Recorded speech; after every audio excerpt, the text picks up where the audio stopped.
All right. Ladies and gentlemen, welcome to Performance Trust Field here back under the Friday night lights. We are back and better than ever up in the booth, and we have a treat for you tonight. Your Wheaton Academy Warriors are going up against Christ the King Knights. My name is Daniel Smith. I will be your play-by-play commentator here tonight.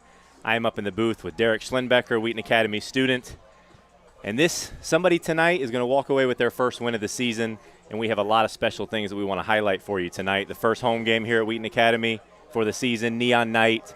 We have a carnival in the parking lot, a lot going on. Derek, welcome to the booth for your first time. If you would, tell us maybe a few things that you're looking forward to in this game. Yeah, thank you for having me. I think the first thing I'm looking forward to is just seeing this team play for the first time. Their first game was out in Wisconsin, and a lot of the fans, students, teachers weren't able to get out there, so seeing this team, we've got some new faces. Just seeing them out there on the field is going to definitely be exciting for not only me up here in the booth, but for the fans. No doubt about it. Let's give a quick recap for those who maybe didn't hear about last week's game or are wondering what the Warriors were up to in week one. We went up to Wisconsin. I think it was about a 2-hour drive, one of the farthest road trips that we've taken as a program, and we just lost 14-17. You know a little bit about that school and about the game. Tell us kind of about that matchup. I do, yeah. So we played Brookfield East, a powerhouse school in Wisconsin. They were the 2018 state champions and the 2019 runner-ups. So we gave them a good fight, lost 14-17, and lack of some tackles on the defensive end. But offensively, honestly, it was a pretty good showing. No doubt about it. We had 2 dynamic touchdowns. One was a bomb up the right sideline. David Dorn, our quarterback, threw it that found Eddie Casper for the score in the first half. Defense showed up and made a couple big plays. Noah Husted forced a fumble. Brandon Keebles, the freshman, had a strip sack. And then late in the game, Belai Brummel found Liam White on a deep bomb up the middle on a nice play, and he eventually punched it in. And we knocked on the door there in the second half, just couldn't come away with the victory. Yeah, if you gave Belai Brummel another drive, I think that he might have been able to pull something out. We missed a field goal late, which that could have timed the game up, but it was definitely a good fight. No doubt about it. Weather here tonight, a little bit of rain this afternoon. It's clear right now. I'm trying to take a peek. It looks a bit cloudy, but hey, I see some rain jackets out there. Our camera crew has some ponchos. The Wheaton Academy live stream team is ready to go. We have Mr. Hockett up here in the booth who leads our sports broadcasting and WATV program. We have students up top on camera, students on fielding camera, students here doing graphics, and we will give them some love later in the broadcast. But the entire team is ready to rock and roll. Yeah, we're excited to be out here. First home football game of the year, and it's going to be a good one. Yeah, while we're waiting here, let's spotlight a few players. First player that we want to spotlight. One second as I check my notes. David Dorn, the quarterback, number 9. You see him there on the broadcast. David did his time early, his first few years here, and then last year kind of broke onto the scene as our starting quarterback. Led the Warriors to a 5-1 record, had a really strong showing junior season. The postseason was canceled for COVID, and I know that he's been working really hard over the summer. A lot of 7-on-7s, a lot of time in the weight room, and is just ready to kind of debut his senior campaign. He's definitely gotten stronger. Another player we're going to highlight is sophomore wide receiver Liam White. He was a huge impact on the team last year as a freshman, which is something you don't often see. Was second on the team in touchdowns last year, second in receptions. So his role is definitely going to be larger this year, and I can only imagine what he's going to give us the next couple years here at WA. No doubt about it. He is an electric player. Got to show some love to the big guys in the trenches. Always. Let's give a shout-out to Jake Fagursky. There you see Jake. I actually interviewed Jake today, and he was so humble, talking so great about all of his teammates. But Jake graded out at over 90% on all of his assignments last week, and he's a team captain, and he's raring to go here in front of the home fans. That's how you want it, a humble kid who's just a team guy. Next guy is a transfer, actually, Eddie Casper. Came from Burlington, Wisconsin. Only been playing football for 3 years, but he is one of the main targets, if not the main target this year for the Warriors. He's got, according to some scouts, the best route running in the entire state of Illinois, no matter the level. And he's got some D1 interest already from some Montana State. Iowa's been out looking at him, so definitely another electric player out there. No doubt about it. Really excited to see him play. He showed out in week 1. And as you can see, we got the cheerleaders out in force. We've got the drum line out. We've got the student section already lining up at one end of the end zone with the Neon Night in full gear. And as the teams continue to warm up here, we will continue to just give you a little bit of pregame information. Christ the King is a school from the western side of the city, kind of the Austin neighborhood. So they made a bit of a drive to come out and play us tonight, which we are grateful for. We've actually met once before on this field back in 2018, I believe, 2019. Warriors won that one handedly, 51-6. You know that Christ the King remembers that. I'm sure they're going to want to come back and put out another fight in this game. But right now, a new tradition starting here at Wheaton Academy where we raise the hammer representing just our Wheaton Academy football team wanting to be a team of impact. And here we have the team running out, led by Eddie Casper. He is filled with energy, electric. You can see him dancing out there on the field. They are excited to be here, excited to be in front of fans. And you got the JV squad running in after him, too. A great thing to see. Love it. The inflatable helmet in the corner of the end zone, the smoke machines, and there you see Ben Eldersveld and Olivia Smith, the first 2 Wheaton Academy seniors to represent kind of the things that we stand for here and raising that hammer. And Ben Eldersveld, a great golfer for Wheaton Academy. He's definitely going to have a chance to go pretty far downstate this year with a great golf squad. Yep, had both of them in math class. Love both of those students. Yeah, definitely good kids. Oh, man, what do we got on the clock?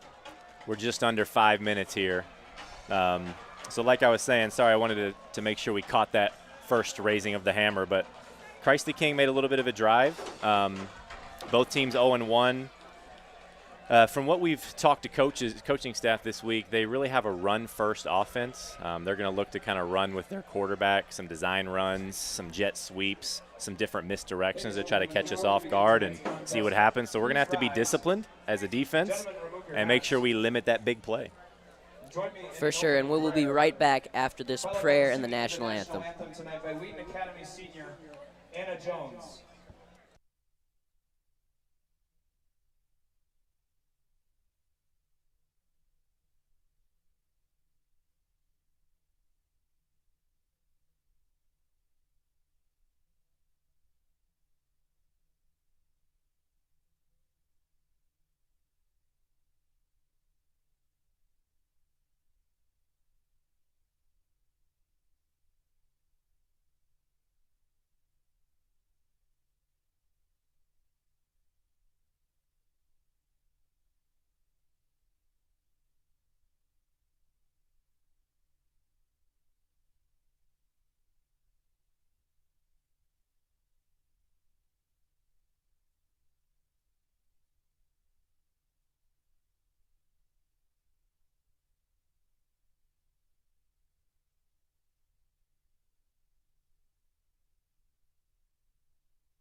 A fantastic national anthem there by Wheaton Academy student Anna Jones. And we are about to get rolling here. Captains already went to midfield and did the coin toss. We were up here jabbing our way, missed to see whose possession it is, but we'll find out shortly. We'll figure it out soon. We will. A great prayer as well by Mr. Fritz, one of the Bible teachers here at our school. Always does a great job.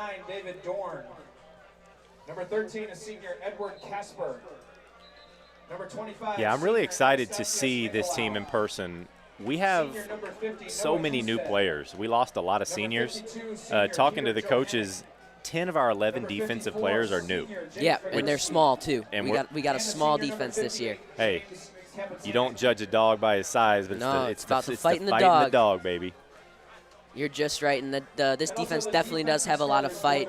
Definitely some tough kids, even tougher than the bigger boys that we had last year.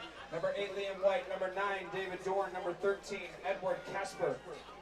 Senior number 24, Justice Fenn. Christ the King Gladiators wearing the maroon. Another team repping the maroon and gold. Got the gold helmets like Notre Dame out there. Looking sharp, Wheaton Academy in the all-white. The maroon stripes, a new touch on the shoulders. And it looks like Wheaton Academy is going to be returning the opening kick. We've got Liam White and Eddie Casper back. Let's see who's going to get it. Both of these guys with the potential to take it to the house. Hopefully we can see a play like that tonight. No doubt about it.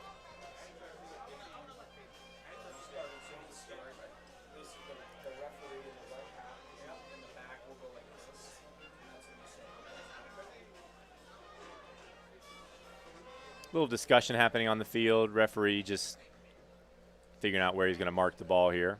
Christ the King coach is out there as well, so he can't get things going. Don't want him to get blasted by someone.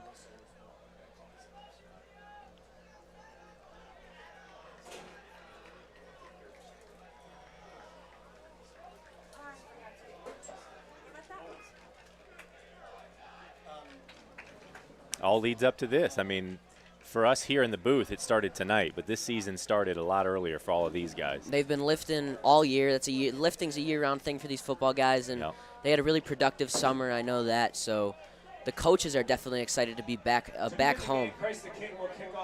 A lot of film study, a lot of team meetings. We're prepared. We're locked in. Let's just see if we can execute here on our opening drive. Christ the King is getting ready to kick it off.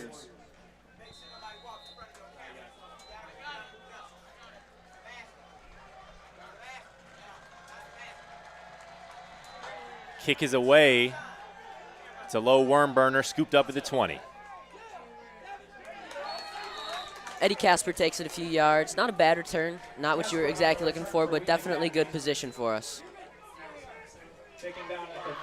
And the Wheaton Academy offense takes the field. In speaking with the coaching staff this afternoon, one thing that they really want to try to do is to establish the running game and establish it early. See if we can create some momentum at the line of scrimmage and the point of attack, because really if you can establish that run game, it opens up everything else for the offense. Struggle with the run game a little bit. Looks like we got one back behind right now in a pistol formation, and we got Eddie Casper out wide on the left side. Man in motion, jet sweep to number 3, Joe Bracey. He gets the edge. And he's got some going. room.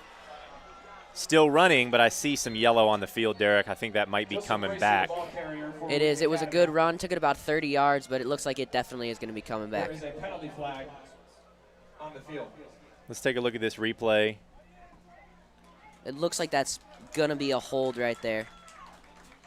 And that was tough because it was kind of going both ways. I think I saw who they called the penalty on. Maybe we get another look at the replay in a moment, but that was a tough break for the Warrior trying to set the edge. Yeah, it looked like they ended up calling a hold right there. It was against Wheaton Academy. A holding penalty was called. Yeah, it was a holding penalty. We'll replay first down. It was tough. It was back and forth. Both guys were tugging on each other, but sometimes it just goes the wrong way. Yeah, we'll replay first down here. Eddie Casper out wide again. Dorn rolling right. Has a man. It's caught right at the first down marker. That's number 2, Nico Zepeda. And it looks like it's going to be a little short of the first down. All right, let's take a look at our offensive starters here. The big guys, Jake Figursky, James Kapitanek, Peter Johannick, Noah Husted, and Carter Cumby really setting the tone up front for the Warriors. And then the playmakers, David Dorn behind under center. You've got Stas Nicolau, Nico Zepeda, Liam White, Eddie Casper, and Joe Bracey. A lot of dynamic playmakers and some speed and some quick hands on the sideline. Hand off up the middle, big hole. That's Stas. That was Stas. And taking it for a first down and plenty more there. Yeah, that was a great carry. Had a nice hard plant with his right foot, saw the gap, and wasted no time scurrying upfield for the first down Warriors. Snuck through the gap and then pushed that defender back a few yards, actually. Got a couple extra in there. I think I could have snuck through that gap. It was a pretty big gap. Nice It was job a by the big O-line. one. O-line doing a great job here early. Dorn in the gun. Another handoff to Stas. They're going to hand it off to Stas again.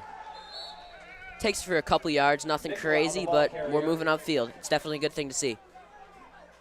Taken down by the Gladiators, number 34, Raphael Boyd. Gladiators defense doing a decent job here so far. Yeah, let's see. Gladiators lined up in a 3-4 defense. So 3 down linemen, 4 linebackers. Looks like they may bring some occasionally off the edge and do some blitzes to try to catch us by surprise, but only 3 down linemen. Let's see if we can take advantage of that. Wide receiver screen. Bracy catches it, but he's immediately hit and dropped around the 40. It'll be 3rd down. Maybe 2 or 3 yards there on that play. Again, just keep moving it forward. Great catch by Bracy. Just couldn't get through that gap there. Yeah, it is definitely interesting to see that setup from the Gladiators defense. Something that you don't see a lot, especially at the professional level. Let's see what the Warriors cook up here on 3rd down. It's about 3rd and 7. Looks like offensive coordinator Steve Tunn drawing some plays over on the sideline. Dorn in the gun. Sending Casper wide. Play action. He's looking deep. Throws it deep. Got a man. And they go deep. Just overthrows him, looking for Joe Bracy. Joe Bracy ran a route there, pretty solid route, just ran a fly, and they looked for him, but it was just a little overthrown. I like that they're going for it early, though. I do too. You know, field position. We're in Gladiator territory, so even if we don't get this, they'll still have a ways to go. Shows confidence in your offense. Definitely some confidence that I know. Talking to Eddie Casper, they weren't throwing it downfield a lot against Brookfield East, and that's something that we do have some guys who can run downfield, and we've got to utilize that. So hopefully we can utilize that a little bit more tonight. No doubt about it.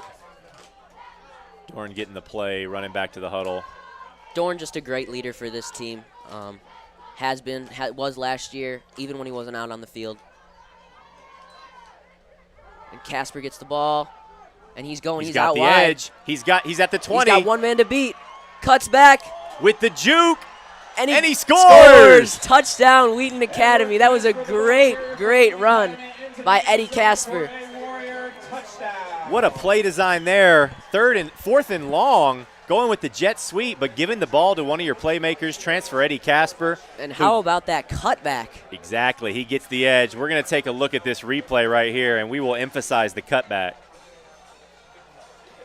We'll get you the replay soon after the kickoff, but man. Electric to start it here. The student section's going crazy. That is the drive we needed. I had a feeling that the cheerleaders were going to be doing a lot of push-ups tonight. They do a push-up for every point we scored, so there's 7. We'll keep a tally of that. Oh, yeah, we will.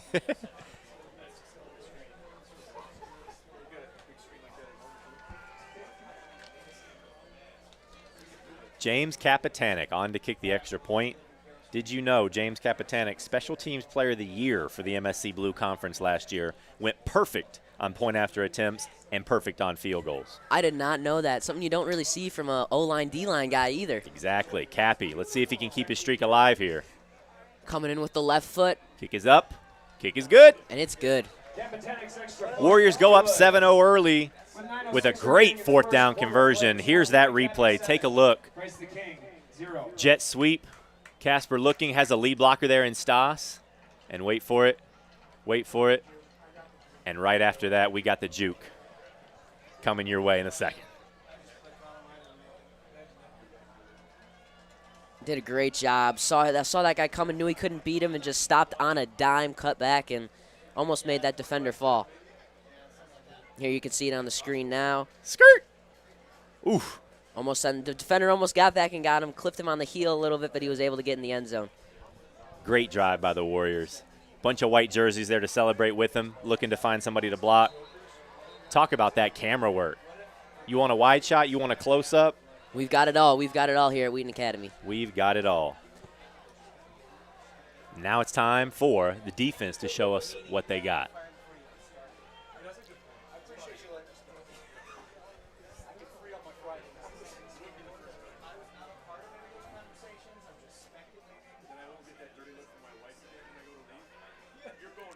Special teams is out and ready, setting up for the kickoff. Kapitanek will kick off for Wheaton Academy. Kapitanek setting up. He's getting ready. And he launches it downfield all the way to the end zone. Tried to tell you, special teams player of the year for a reason. Starts the year with a touch, starts the home opener with a touchback. He's got a boot. I can't lie about that. Coming in with the left foot, something you don't see often, and he's something special. No doubt about it. We will spotlight the Warrior defense individuals right after this play, but take a minute there and follow us on Instagram at The Real WaTV for all your Wheaton Academy news. We've got a lot of players that do play both sides for the Warriors. A lot of our best guys, too. We got Eddie Casper and Liam White playing DB today, and then we've got Dorn and Bracey playing safety for us. Christ the King opens up in the shotgun. Their quarterback's supposed to be something special, so we'll see. He's looking to step up. We got Looks pressure. To get out. He gets out of it. And it's an interception. That's Joe Bracey. He's going to score. Takes it all the way back for a pick six. And that's the start we needed.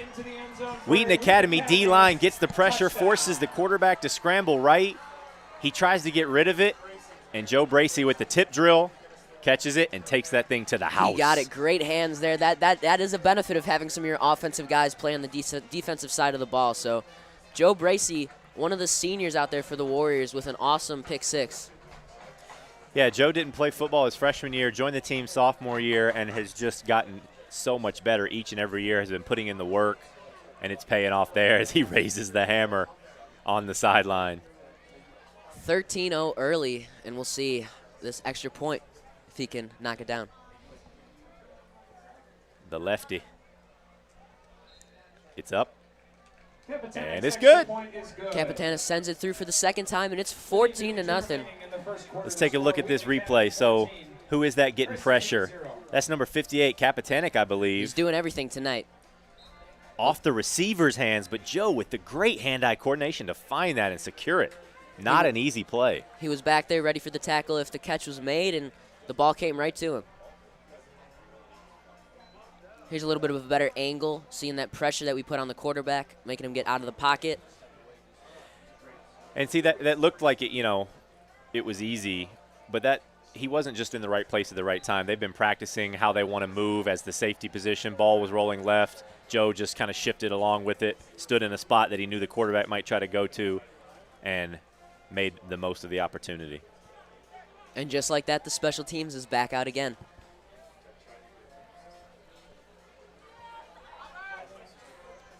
Special teams huge in high school football. You always forget, but special teams, I believe in high school, the percentage breakdown is that they're on the field about 30% of the game. Yeah, I definitely believe it. It's important at every level, but especially at a level like this. Kapitanek with another boot. Let's see if it's a touchback. It is. So the Warriors defense set to take over, up 2 scores with still 9 minutes to go left in the first. Yeah, two really quick scores for the Warriors. And the defense is heading out right now.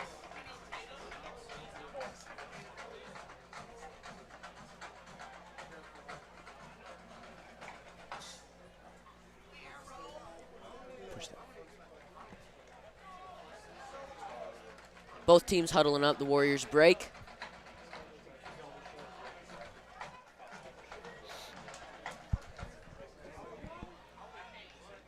Warriors defense trying to pick up where they left off. Let's take a look at the defensive line here, see if we can add some more pressure.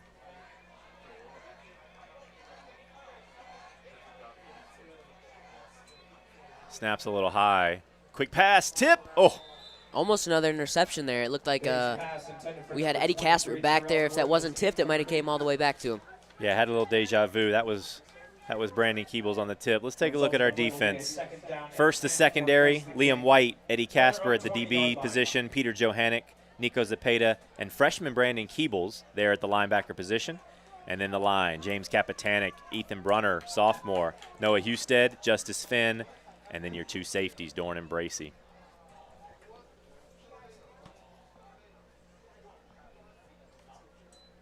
Snaps high. It's going to be a fumble. It's rolling.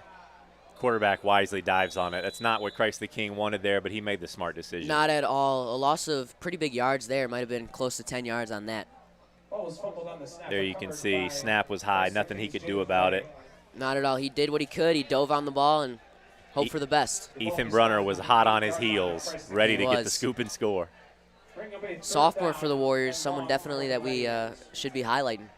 Yeah, 2 underclassmen sophomores, I believe, for the Warriors on the defensive end. Ethan Brunner. And then freshman. And then freshman Brandon Keebles, linebacker. Someone that the coaches are really high on this year.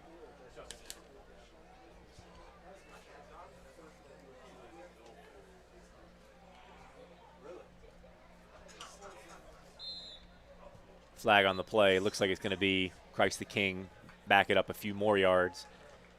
Little bit of looks like there was a little bit of movement. Let's see if we can spot it. Oh, yeah, you see it there on the far, the top of your screen right up there.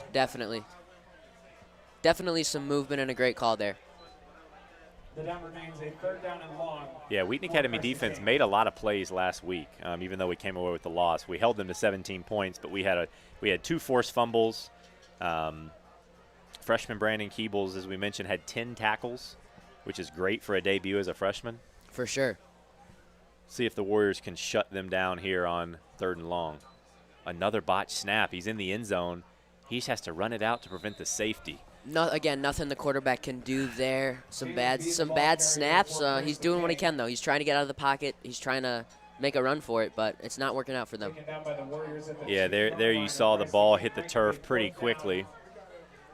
So let's see. This is going to bring up 4th and long. Ball is on the 2-yard line. Opportunity for a safety here. No doubt about it. Let's see if we bring the house and try to go for the block, or if we play this safe and try to return it.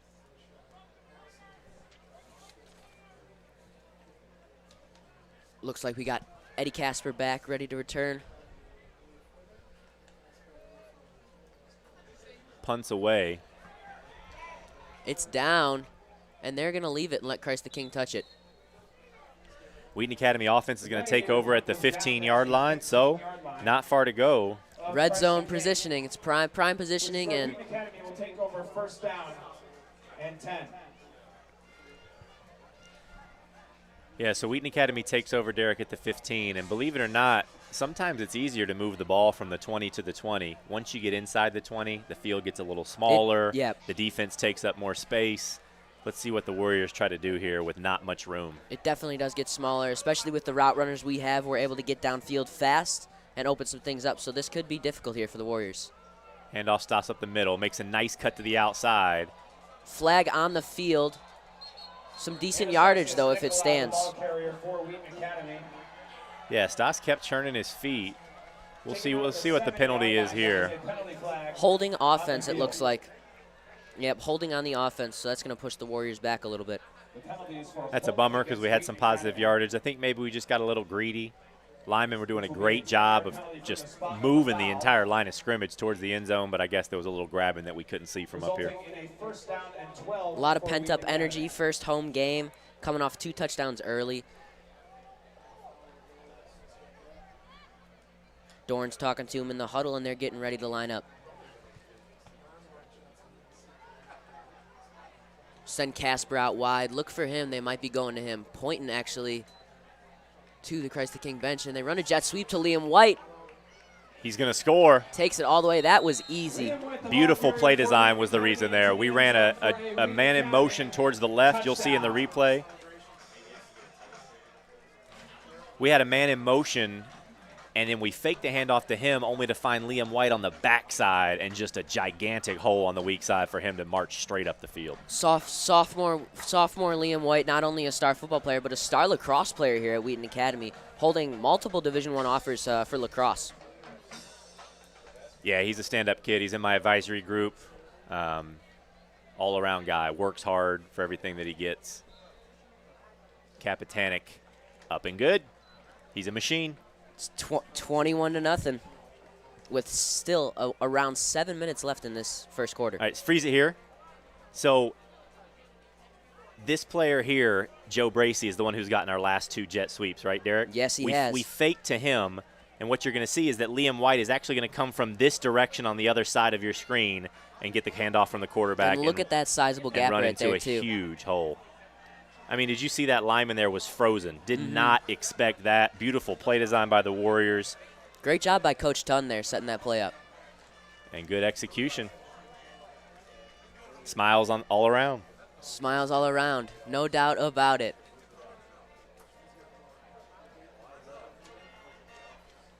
Yeah, Liam White, a sophomore here. As I said earlier, had a great season last year. I've actually known him for a while. I'm pretty close with his older brother. I played AAU basketball with him when we were younger and went to high school with him before I transferred here. Small world. It is. It's a super small world. You got a glimpse there of I almost called them the Maroon Platoon, but they're in neon right now, throwing me off. There you see Coach Swider. The Swider tandem. Him and his father. Him and his father controlling the defense, constantly coaching. Lifelong coaches. They love to be out there. They live for these moments. Coach Swider, also the head wrestling coach and the head baseball coach here. Kapitanek with the boots. This one is going to be returned. They're going to return it. Let's see what Christ the King's got here. Makes a nice little shifty move to get back to the 20-yard line. Looked like he was going to get eaten up there by a couple defenders, and he snuck through the gap. Yep, very elusive. You can see this replay presented by Fona, putting flavor first. At the 21-yard line of the Gladiators, where Christ the King will take over first down and 10. So we get to watch this defense again. I'm excited. As a coach myself, I get hyped for defense. I was talking to Coach Thornton, the assistant head coach. He said, believe it or not, this might be the smallest defense he's ever coached. But do not underestimate them. They have speed, they have toughness, and they have high football IQ. Speed is something that they definitely do not lack. And having wide receivers out there at the defensive back position always helps because they know routes. They know how to read routes. Boom, big hit by Peter Johannick up the middle. Take a look at this replay. Peter, believe it or not, our heaviest defender at the Mike linebacker position, doesn't even play D-line. Watch as he stuffs this hole. Taken down at the 19-yard line of Christ the King. Right up the middle. Boom! Big Just impact. Eats him up, takes him back a couple of yards. From their own 19-yard line. Big play. Great tackle, biggest hit we've seen so far. Not a small line for Christ the King either. They got some big boys out there. No doubt about it. 4-3 defense from the Warriors. We're in a cover 2 right now. Better snap that time. Design quarterback run. He's looking to get the edge, but we did a great job playing contain.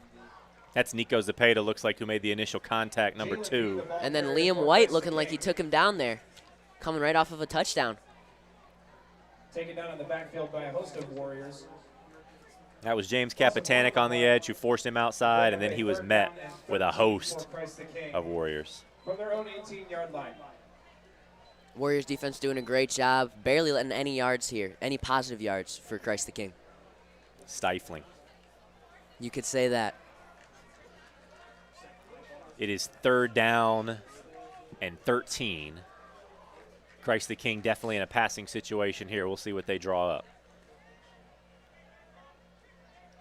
You see the quarterback getting his teammates into position.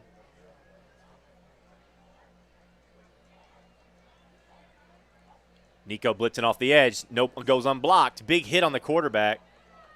Completes the pass under duress, but he's not going to get many yards there. And I think there was a big hit at the end of that play. There was a really big hit there. Was that Brandon Keebles, number 45? We'll see who finished that play off. Taken down at the Nico. Warriors' Here's your replay right here. 23-yard Some positive yardage there. That actually was Liam White. Liam White Liam wrapped White him was up. the original. And Liam White around the ankles, and Peter Johannick finished the job. It seems like we were just here. They're punting again. No doubt about it. Eddie Casper is back and ready to go. Took it pretty far, or actually didn't take it pretty far last time, and Christ the King, they had to touch it back at the 15-yard line, and we scored right out of that. Hopefully we can get a return here.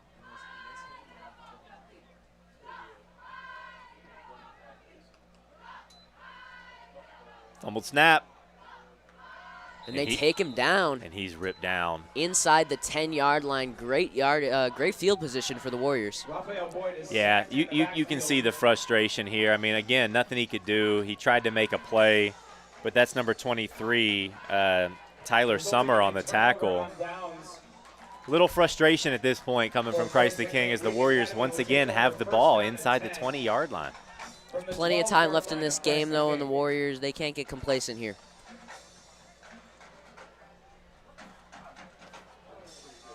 You can see the student section. Pep band. Pep band is doing a great job. The drums are amazing. They were running through the hallways today. And Belai Brumell with a touchdown pass. Beautiful throw. He found Nico Zepeda. Belai rolling to his right, throws a fade off his back foot and finds Nico in the back of the end zone. Beautiful score. Take a look at this. He rolls out and off one foot just like he did last weekend. A great pass hit him right in the hands. Can't ask for anything better than that. Pretty throw. And our guy Cappy is back out there again. For the 4th time. I mean, Belai Brumell came out right there, one play, and it's over. I mean, right to the house right away. Yeah, I really like our quarterback room. Definitely two very talented quarterbacks that could easily be starters anywhere they went. And a bright future as Belai will be back next year. No doubt about it. Belai Brumell, a transfer from IC Catholic Prep in Elmhurst, another team that's in our conference, and we're grateful to have him here. No doubt about it. Good to see Nico get a score early in this game, too. For sure. We've had 4 different scores by 4 different players here. We've had Liam White, Eddie Casper, Joe Bracey, and then Nico right there. Sharing the ball.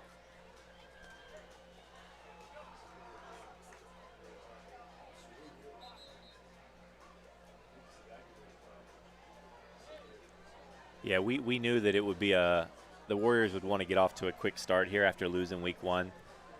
You know, talking to some of the players that I had in class, and the morale has been high. They kept their chins up. They were very proud of their performance, even in the loss. They were able to see the areas that they did well, find some room for growth, and they really kept the momentum positive in the locker room leading up to this game. And you can tell they are together and focused.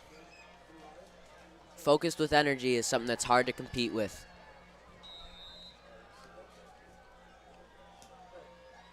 That's a shorter kick by Cappy. It's going to be returned.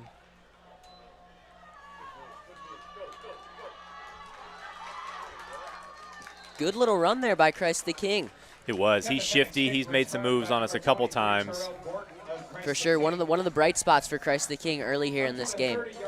Yeah, like you said, though, we can't get complacent. We can't start taking risks. It's all about eliminating the big plays, making the team earn it. Never. As you can see, you can score multiple touchdowns really quick in football. So.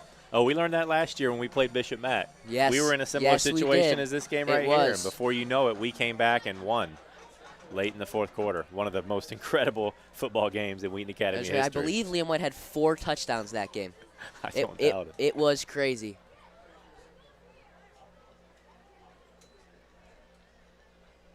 Pressure up the middle. Oh! Almost a pick there by Peter Johannick. That was Noah Husted, who was right in the quarterback's grill on that one, and Peter Johannick was in the right spot. Take a look at number 50, Husted. Makes the quarterback throw a quick little kind of flick of the wrist right to our middle linebacker. Hit Johannick in the hands. He just lost that one. Should have wiped his hands off before he came out here. Shouldn't eat that popcorn. No, he shouldn't have. Let's give some love to the line. I see number 61. That's Ethan Brunner. I see number 24, Justice Finn. Ethan Brunner definitely a sack threat here for the Warriors. Noah Husted.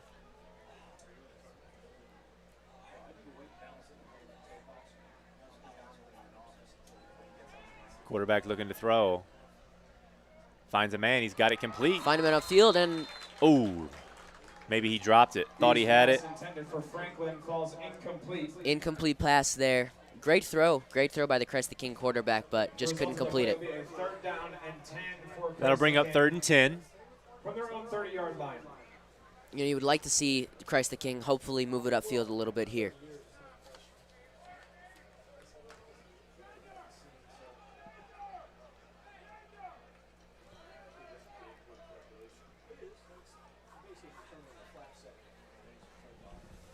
Our DBs are looking ready. Safeties are communicating with each other out there. 4 wide receivers for the Gladiators. And a blitz and a sack by Peter Johannick. How about that? Come on, buddy. Come on, buddy. He's going to feel that one for a few series. Take a look at this replay. Johannick going to come from the left side of your screen. Don't even know if the quarterback saw him coming. Boom! Big hit by Peter Johannick with the sack. Sneaks right through that gap. Almost no pressure put on by the O-line. And that's definitely, the quarterback's definitely going to feel that one here. Yep. Peter, also a captain on this squad, hard worker. Even he had to give a little flex on that one. For sure.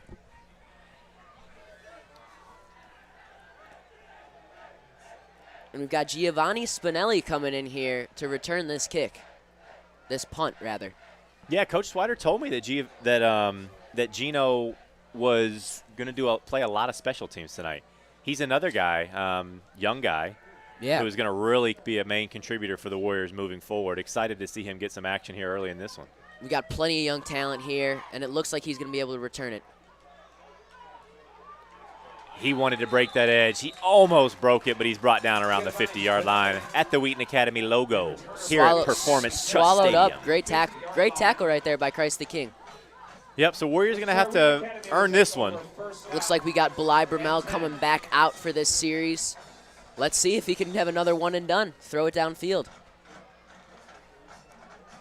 You can see the replay here. Just couldn't get outside. Great tackle by Christ the King.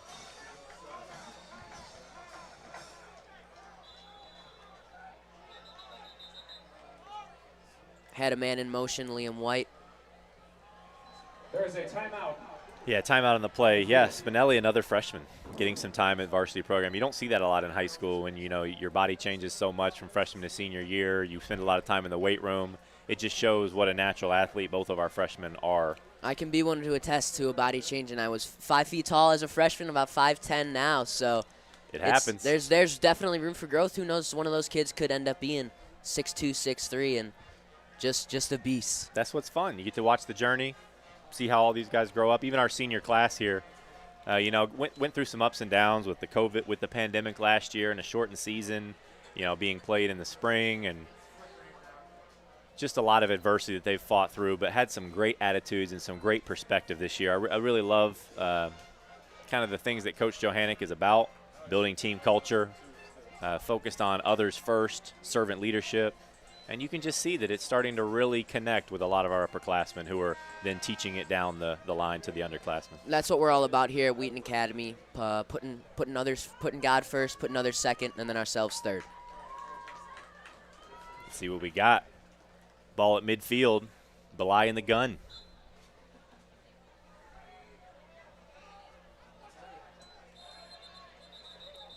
I think we got a little antsy there. It looks like we did. Penalty flag on the field. See the replay here and see who moved. The penalty is a false Wonder if it was start illegal by motion or if somebody on the line moved. Let's watch their shoulders. Resulting in a first down and 15 False for start the there by the Warriors. Warriors, yeah. From their own 45-yard line.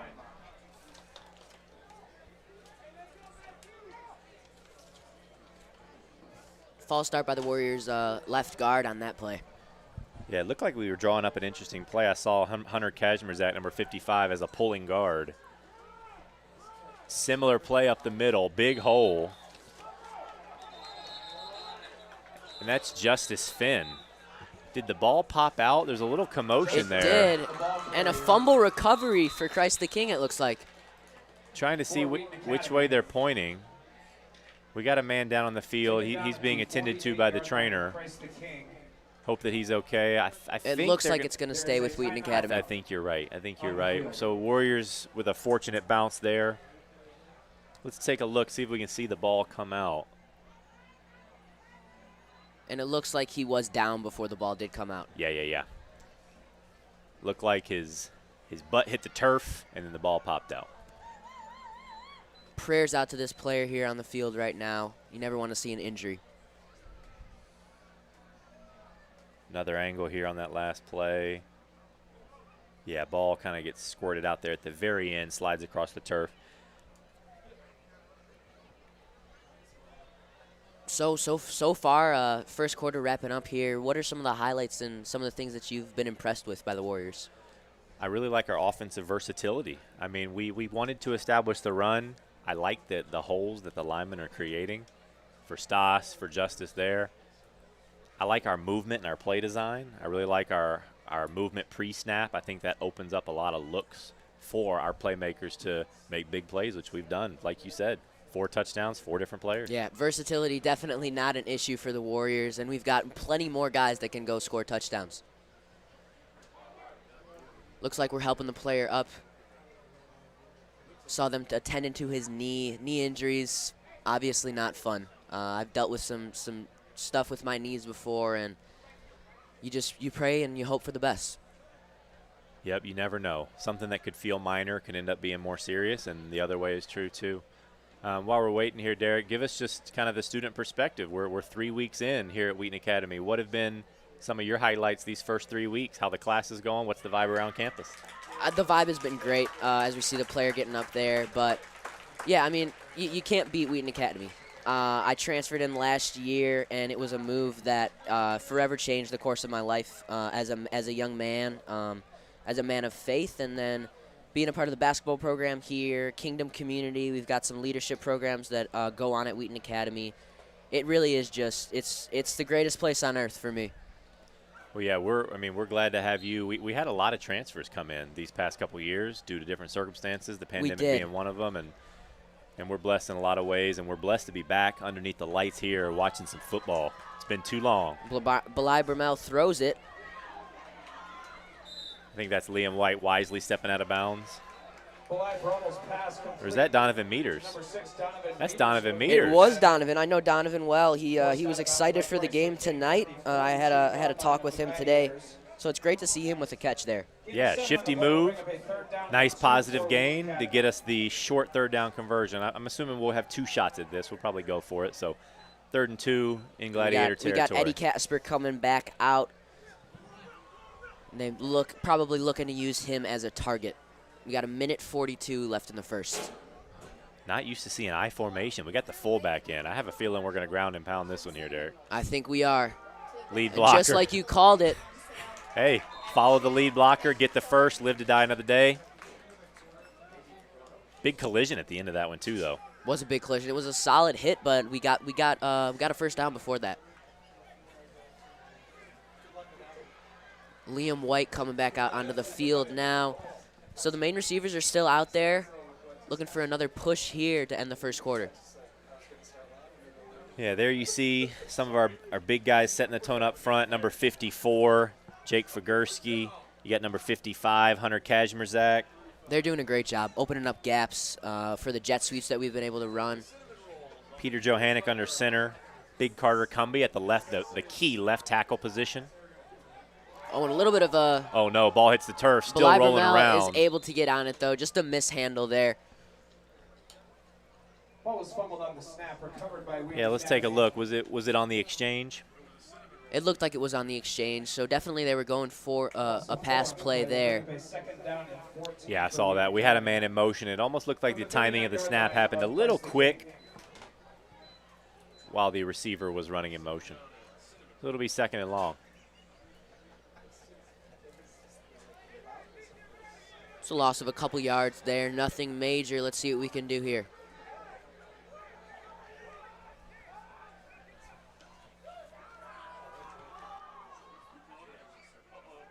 And a flag is on the field. Justice Fenn, the ball carrier for That was Wheaton Academy. Justice Fenn. Taken down He at took the it for a 35 decent yard run line. there, There is a penalty flag but we'll see. on the field. It looks like there's a hold on offense. Yeah, another holding call. We'll take a look at this replay, see where the hold is. Holding against Wheaton Academy. If it was that little hand that I saw there towards the end, that's Yeah. a rough flag. I mean, Carter Cumbie almost just gave him a little just tap on the shoulder. Yeah, as But- you would but that- you would say in basketball, a ticky-tack foul It there. was a ticky-tack foul. Take a look right there. I think that was it, but, I mean, I know the referees look for that shoulder pad. They're looking for people to grip up under the jersey, and I guess that's what he thought they saw. 2nd and 20 here, and they're going to go for a pass. Belai loves rolling right. Throws a strike. Caught. Short gain. It's going to be 3rd and long. Short gain looks like it's going to be about 3rd and 16. But like you said, Belai loving to come out right. White of Wheaton Academy. Taken There down you at see 45 Coach Thornton, line. Coach Swider. They've been coaching together for a while now. Gain of 4 on the play will bring up a third Great down, coaches, great 16 for teachers. Wheaton Academy. Great administrator. Yeah.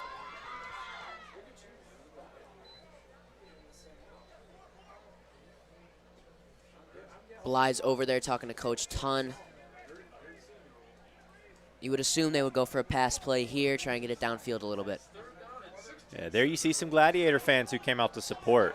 Not a quick road trip. Love that they came out. Not at support all. their team. It's awesome to see it. And that makes sense why we were taking our time there.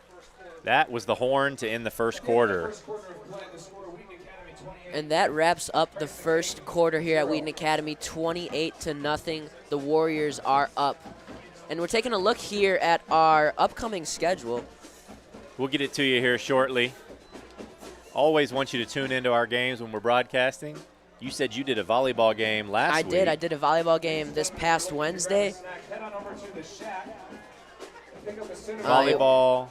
Here's the next broadcast. Sales will go to Kids Our next Alive. broadcast is going to be Thursday, September 9th It's a school down in the Dominican Republic. at 5:30. That's going to be a volleyball game here in the Dome at Wheaton Academy. Volleyball coming off 2 losses early, looking to turn things around. No doubt about it. Just love that sports are back. Always a good environment.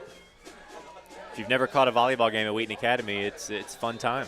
Come on out. We've got a good team this year.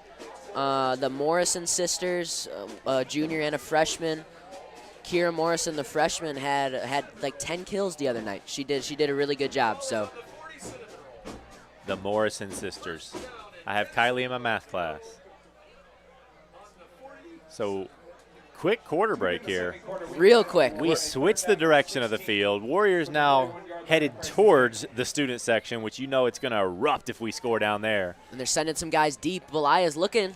Belai's got a man. He throws it deep. That's Liam White. Liam White It's- catches it, And it's a score. and he's in. Belai Bravo's pass is complete to Liam White. That was a 40-plus yard pass right there by Belai.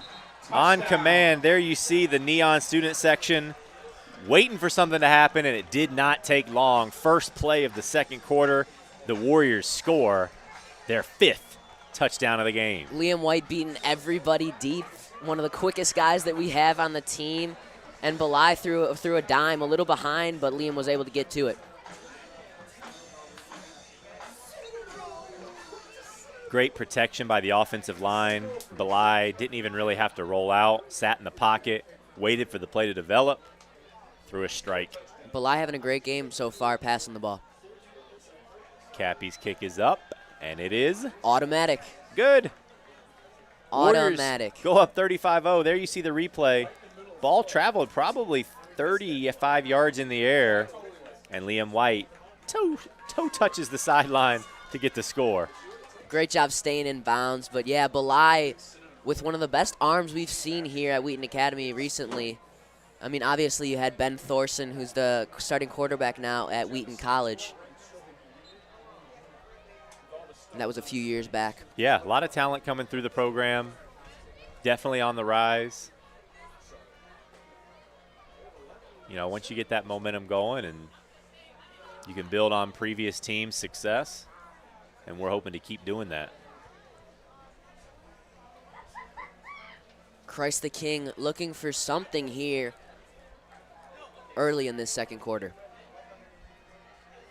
Yeah, they just are shooting themselves in the foot. Honestly, I think 3 of our scores happened because of turnovers inside their 20-yard line. So let's see if they can even start to string together a few first downs. I think that would be a win for them going into the first half, is if they can avoid a few 3-and-outs here, a few possessions in a row. Another great kick.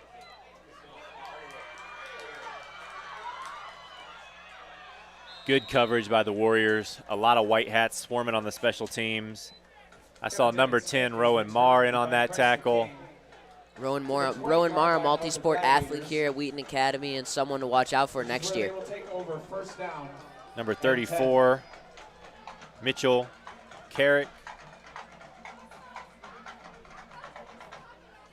Looked like that was 12. David Resendez on the tackle. It was number 12 with the initial hit there. And then he had a couple other guys come swarming. And the Warrior defense back out. Looks like we still got our starters out there on the defensive end. A couple changes offensively, but staying pretty consistent with our guys so far.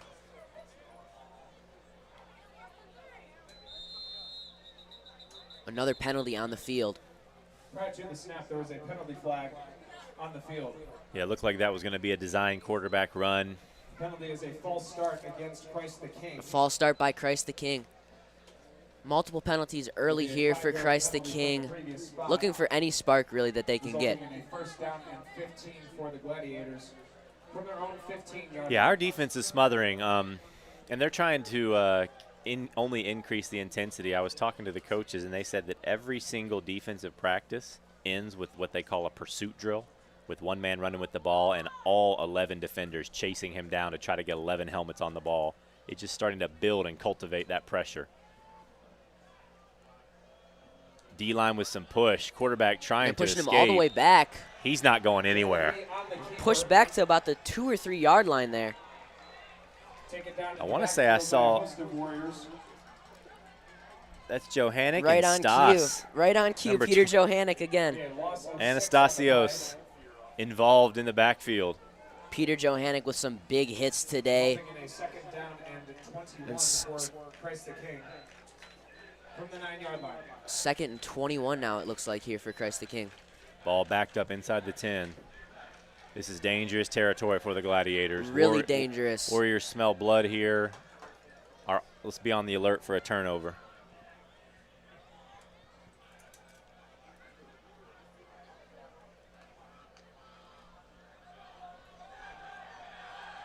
Multiple flags on the field. How did he get rid of that Passes ball? thrown. I thought he was down already. And he somehow he might have been down and thrown it from the ground. That was. I want to see if it's holding. We'll see, but. Yeah, not sure how that happened. I think 4 Warriors were hanging on to the quarterback before he let that one loose. We got another player down for Christ the King. Looks like he's holding his groin area. Yeah, that can be painful. It can be a nagging injury, but good news is that the player that was down earlier for Christ the King is back out on the field. Take a look at this, Derek. 1, 2 Warriors on him. 3 somehow does a 360, finds the open man in the flat, who puts on a few moves. Yeah, I think he might have tweaked the groin on that little cutback that he had there. Yep. He's walking off though. He'll be all right. Impressive play by the quarterback though.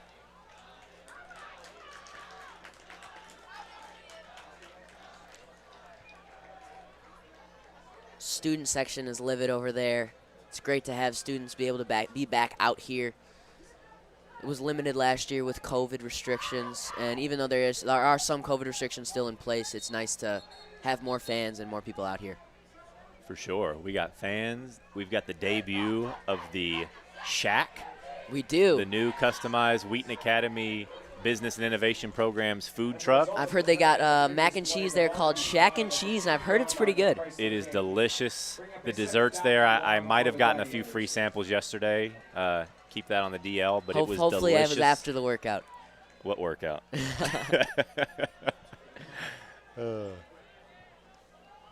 But no, if I wasn't lactose intolerant, I would be chasing that mac and cheese myself.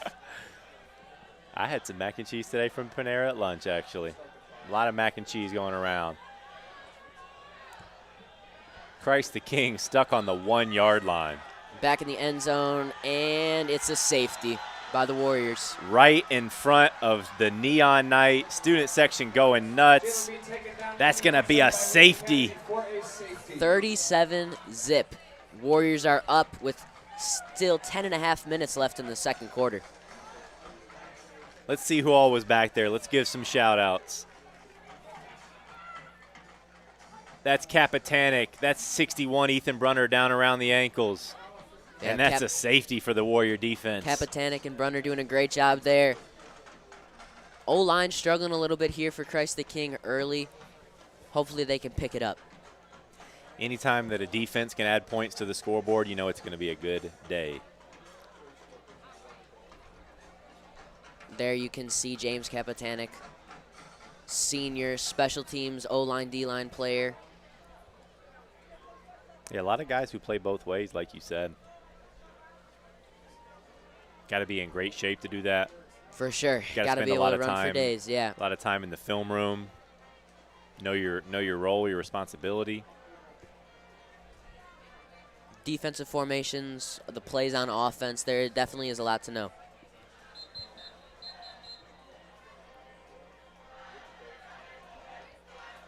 See our pep band over there. Got the student section going crazy. They're jumping up and down. A lot of neon. It's bright. You can probably see them from a couple miles away. I think I see a drone up in the air above the student section, too. I do. There is a drone up there. I think that might be the team's drone. I think Coach Johannick, a film junkie, on the field, loves to get multiple angles, and so they actually use that shot to connect to Huddle. Huddle does a lot of stats already, but then I know Coach Johannick does his own, watches his film, gets these guys prepared. So that is actually the football team's drone up there capturing some footage. The top view is always great. You're able to see plays start to form. I know, at least in the NFL, they always have that camera all the way up, and it's definitely beneficial for breaking down film. Yep, and speaking of camera angles, WA TV and the WA live stream team is no short of camera angles either. We are not. We have the fan cam here showing a couple of, look at that afro. How do you feel about that? I dig it. I dig it. The lime green. The lime green afro. We got a squid hat there. I saw a couple cow suits earlier. Really? Yep. Looks like we got a whole bunch of construction workers over there, too, with all those jackets on. Hey, our motto is to raise the hammer. Construction workers do it often. Yes, they do. Showing some of the Christ the King fans. Like we said earlier, it's great to have them out here. And off of that safety, the Warriors are going to be returning it here. Yeah, beautiful weather for high school football. The rain held off. A nice little breeze. Nice breeze, not too warm. Yikes. Not a great kick there. For those watching at home, if you're wondering why you punted that, when you get a safety, you don't kick it off the tee. You actually have to kind of punt it away from deep as a little bit of a penalty for the safety, and that one went off the side of his foot. That's what they call a shank. Yep, he shanked it for sure. It's like almost like a drop kick without the bounce. Some of the pro guys will drop kick it. You're able to do that, but yeah, he shanked that one, and again, great field position for the Warriors. Let's see who we got trotting out. I think that's Anastasios in the backfield. Looks like we have David Dorn back out there leading the charge at QB for the Warriors. And there, look at that in the crowd in the student section. We got a banana suit. I'm telling you, we're already getting ready for homecoming with these suits. Yeah, we are. The costumes are going to be crazy this year. Homecoming only 3 weeks away. The costumes my are first crazy. homecoming, and I'm excited for it. Oh, just wait. Just wait. Dorn rolling right. Multiple guys going man deep. In his face, throws a strike up the sideline to number 12, David Resendez, who makes a great catch, cuts upfield for the first down. Dorn's pass complete on the far side. Just great execution. Dorn patient, even though there was a guy in his face. Look at the replay here. And that was actually Eddie Casper, 13 out there. Misread that. Eddie Casper, number 13 on the sideline. Just a little 15-yard curl route that he ran there. Ball came right to him. And it's a first down for the Warriors.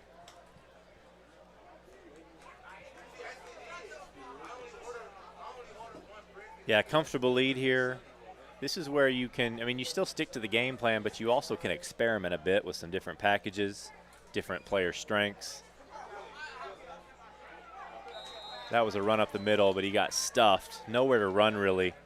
Some big defensive linemen there for Christ the King. Number 78 there on your screen. 56 there as well. Yeah, some big boys for Christ the King. Just eaten up. Nothing really that they could do there. Not a huge gap for Giovanni Spinelli to sneak through there, who was he was playing running back there for the Warriors. Resulting in a second down for Wheaton Academy from the 24-yard line. 2nd and 10 for the Warriors from the 24-yard line. See what they can do. They send Eddie Casper out wide in a one-on-one situation. He runs a great route, but Dorn is eaten up and sacked. A little bit of momentum there. First play for Christ the King. Flag is thrown, yeah. Flag comes in late. You never like to see that. Possible unsportsmanlike conduct in there. Right, we'll see if which side it's going against. But if it stands,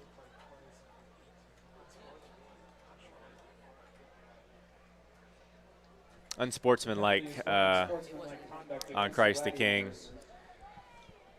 Don't think it was too bizarre. I think it was after the play. There might have been a little extra shove.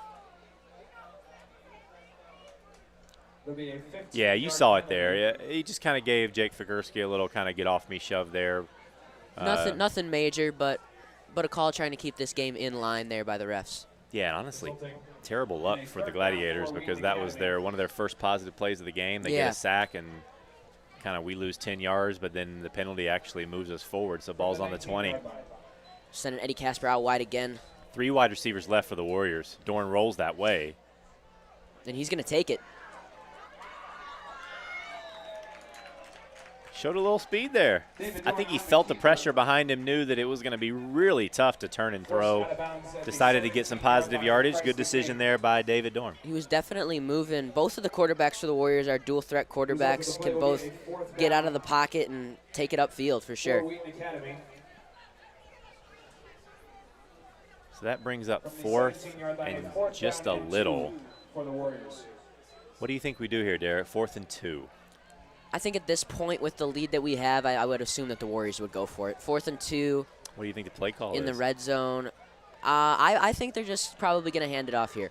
If not, maybe run a screen for a wide receiver out wide, but. Yeah, look, did we bring back our fullback? Are we going to try to run another I formation? It looks like we did. We had brought Justice Fenn back out there. And then we also have, That's 56, Andrew Lindhorn. Yeah, Drew Lindhorn there, but he blocks instead, and it doesn't look like the Warriors are going to get it there. Let's take a look at that replay because Christ the King made some great push right up the middle. Let's see what happened. Thought that maybe they were going to give it to Lindhorn there, but he goes for the block. And Christ the King just sneaks right through. Yep. Christ the King will take over 1st down and 10. Yeah, they made a little push off that right edge, I believe, and we're going to get another replay here, another look at it. It honestly looked like a little bit of a miscommunication there on the right edge, kind of knowing which, I think it was between Jake and whoever was next to him, kind of who was blocking who. And looks like we had 2 guys going the wrong way. That split decision can make all the difference. Yeah, linemen have to be able to make quick decisions and be able to communicate pretty well with each other. If you're down on the field, you can always hear them chirping and talking. Yep, people don't realize how much the linemen have to talk and make exchanges and different calls as the defense shifts. Christ the King setting up here.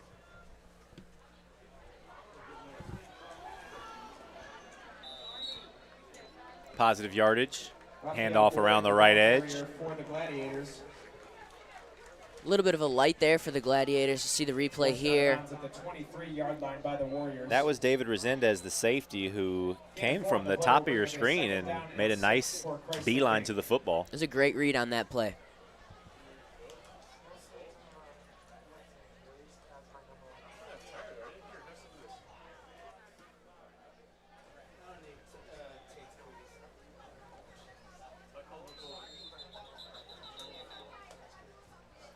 There's a flag on the field. Prior to the snap, a false start penalty was called. It's going to be a against Christ the false King. start on Christ the King. Multiple false starts here That early was a for Christ the 5-yard King. penalty from the previous spot. We've got right around 8 minutes left in the second. 37 to The ball nothing. The spotted at the Warriors are 19-yard winning. line of Christ the King. Yeah, I'm taking a look, trying to see if you see any substitutions that were made. I think we're still with our starting D line. I think maybe the safeties. David looks like- Resendez, number 12, is in at safety. And then it looks like Donovan Meters has come in for Eddie Casper at DB. Liam White's still out there, so definitely a couple of changes. Eddie told me earlier that he would be probably the first DB taken out, and he was right about that. Big tackle there in the backfield. Another big tackle by, you guessed it, Peter Johannick. Peter Johannick and the sophomore Ethan Brunner. In the backfield. It's definitely a combo that you do not want coming after you if you're the QB. Ethan Brunner here, but then watch Johannick just close the space so quickly and make the tackle. Great speed there, almost guides him right into the tackle. The exactly. The momentum, I mean, you show who won that battle. Peter running from east to west on your screen and the ball getting pinned down about 5 feet back. from Little where push point in the of back to contact was Brunner, made. pushing him right into the tackle, taking him with him. It's that pursuit drill. That's what it is. You hear football guys talk all the time about how you need more helmets on the football. It's definitely been beneficial. What a Oh, cut. a nice run, a nice cut back there, and he's still going. Christ the King taking it all the way past the 40-yard line, and a bright spot there for him. No doubt about it. Let's take a look at this replay. That was number 34, the running back. 43-yard line of Got some excited fans over there for Christ the King. He made the move right there. for a Christ the Left King. two Warriors in the dust. Liam White does a great job of continuing to chase him down and make that tackle. But biggest play from scrimmage there for the Gladiators is they're knocking around midfield. A bright spot here for Christ the King, looking to make a push downfield and hopefully get a score here. It's 1st and 10 for them at the 43. He sends his running back in motion to the left. 2 wide receivers right. It's going to be a passing play. Flag on the field. Honestly, I have no idea what the flag is. Going to have to wait because I saw it come from the sideline, but it was It almost did. during the moment where the pass was completed. Wasn't a ton going on there. Obviously after the snap, so we're not looking at a false start or neutral zone infringement or anything like that. Penalty for holding on the play against the Gladiators. And it's a holding on the offense. Let's see the replay. Penalty from the spot of the foul. I mean, I think I know where they called it. Yeah, We could freeze the replay there if we wanted to, but looks like it was on number 60 there once again, for the Warriors. That is Nathan Robertson. But again, a ticky-tack call. yeah. Guess the Warriors got one early and now.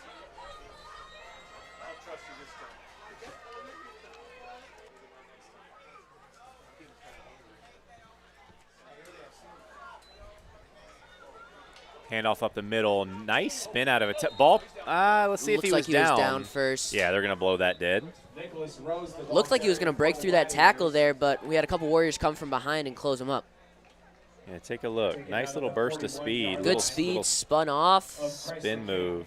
That was actually close. That was I close. don't know if his hip was on the ground. He or might have not. been on top of the Warrior defender there.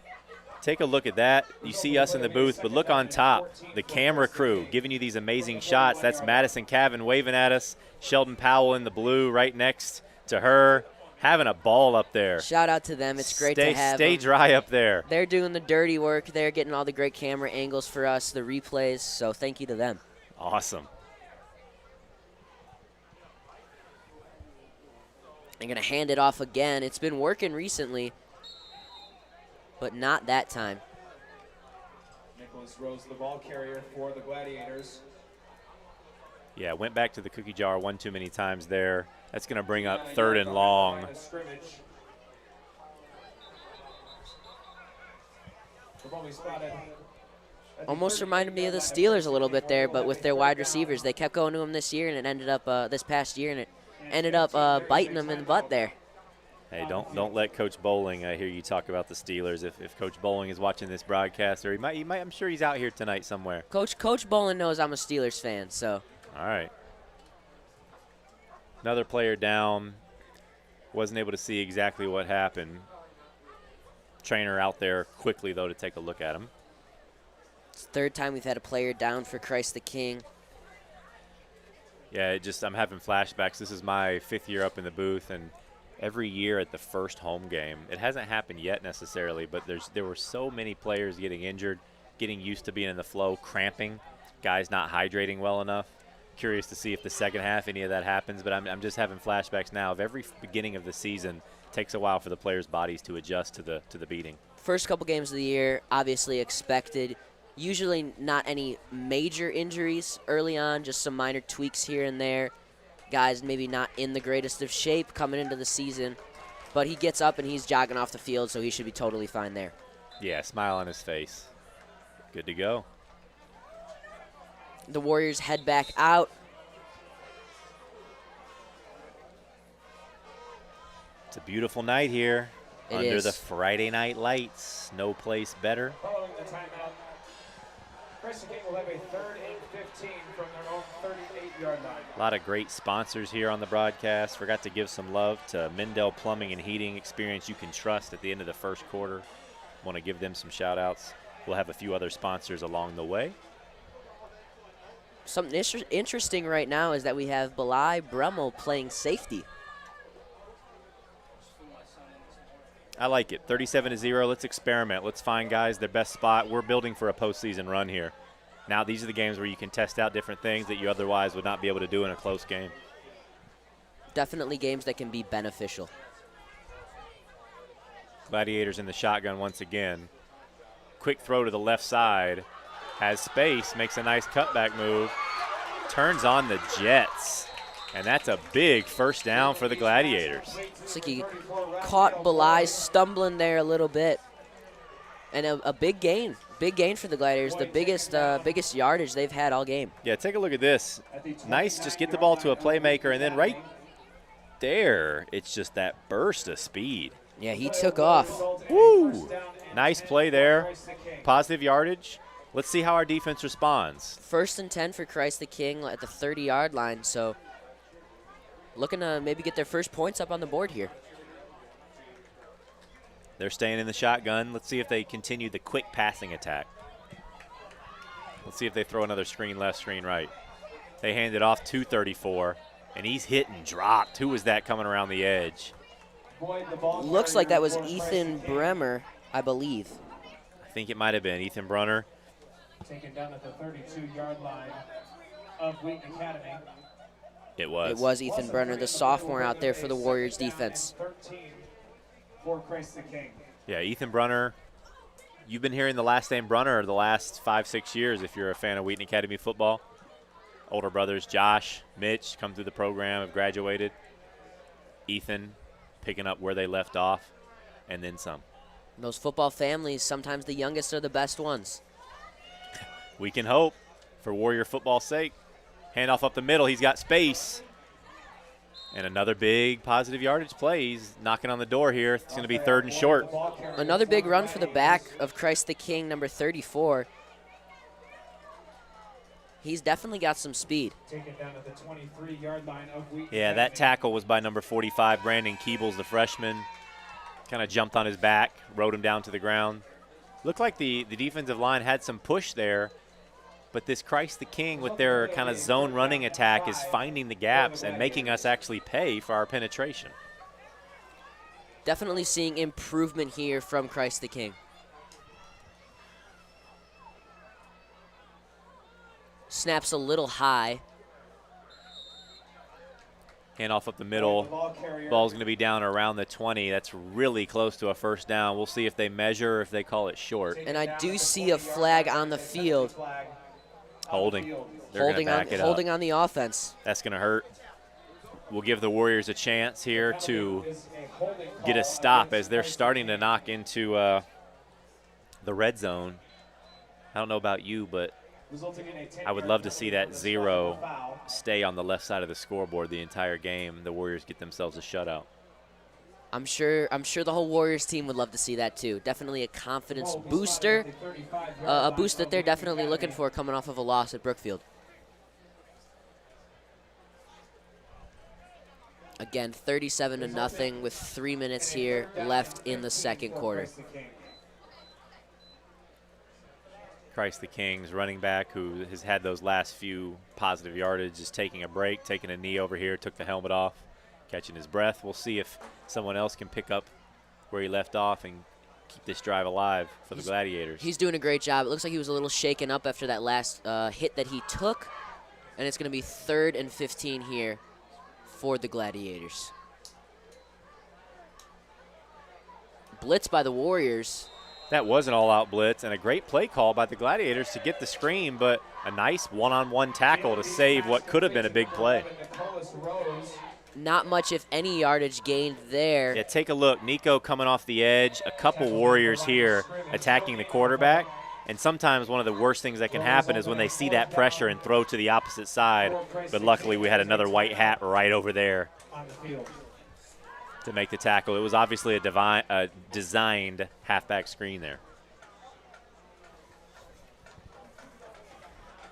Even though this drive looks like it's not going to end on a score for Christ the King, that was definitely a better drive for them. It was. And I mean, they're in our territory, 4th and 15. I could definitely see them going for it because they're out of field goal range, and it would not make sense to really punt down so many scores. So drive's still alive. The Warriors have to do a good job of preventing the big play. Let's see.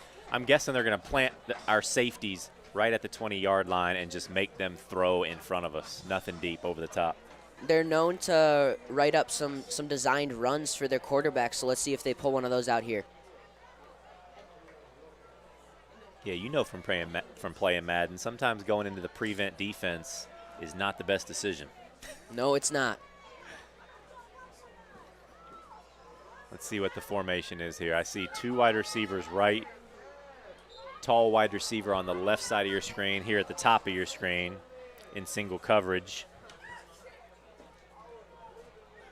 And then another wide receiver closer to us also looks pretty big too. He does. Gladiators need 15 yards here. They need to get past the 20-yard line. It's doable. Let's see if they can pull it off. Now they're going to have to go 20 yards because I believe that's a false start. Not making it easy. I'm going to agree with you on that. Let's look at the replay. There you see just a little shuffle by big number 97 on the left end. Yeah, even that much is enough to warrant a false start.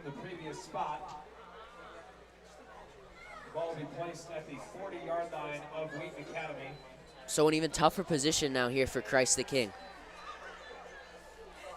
And it looks like so we got some rain starting to come down out there. Rain coming down. You just saw a quick camera view of one of our new assistant coaches, J.R. Rexilius, a familiar name for this area of football. Glad to have him on staff.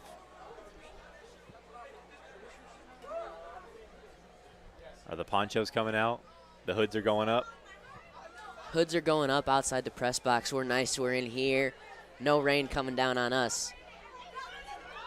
Warriors Good get pressure by the Warriors. He does have the edge, though. Can we catch him? Big hit. It's gonna right be close. at the first it's down gonna marker. Be close. It looks like it might be a yard short. A great run, though. It was a great run. He just stepped outside the reach. Let's take a look at that replay. Is that Cappy chasing him? That's Capitanic chasing him. Just misses the shoestrings. And I think that was maybe Liam White who's tried to stand him up there and make the tackle. I think it was a great run. It looked like he was going to get kind of eaten up there by the Warriors defense. That was great pressure put on him, but he snuck out of the pocket and he rolled out and ran. Yeah, he had some speed, and he ended up, I think, being about a half-yard short because the Warriors are going to take over on downs. There you have a good look at the rain coming out there. He did everything he could there on that run. Just came up a little short. Yep, timeout Christ the King. Warriors get a chance to talk it over. What do we got here? We get a chance to run 2-minute drill, actually. Minute 45 left in the half. This is a great opportunity to practice like this is a one-score game or we're down a score and we got to have 2 minutes to maybe tie it up, maybe a playoff game on the line. So you know, doesn't matter, it's 37-0. There is some intense conversation happening in that huddle right there. Again, follow us on Instagram at TheRealWaTV. We would appreciate the support. Follow us for sporting news, news around the school, students, family, friends of this place.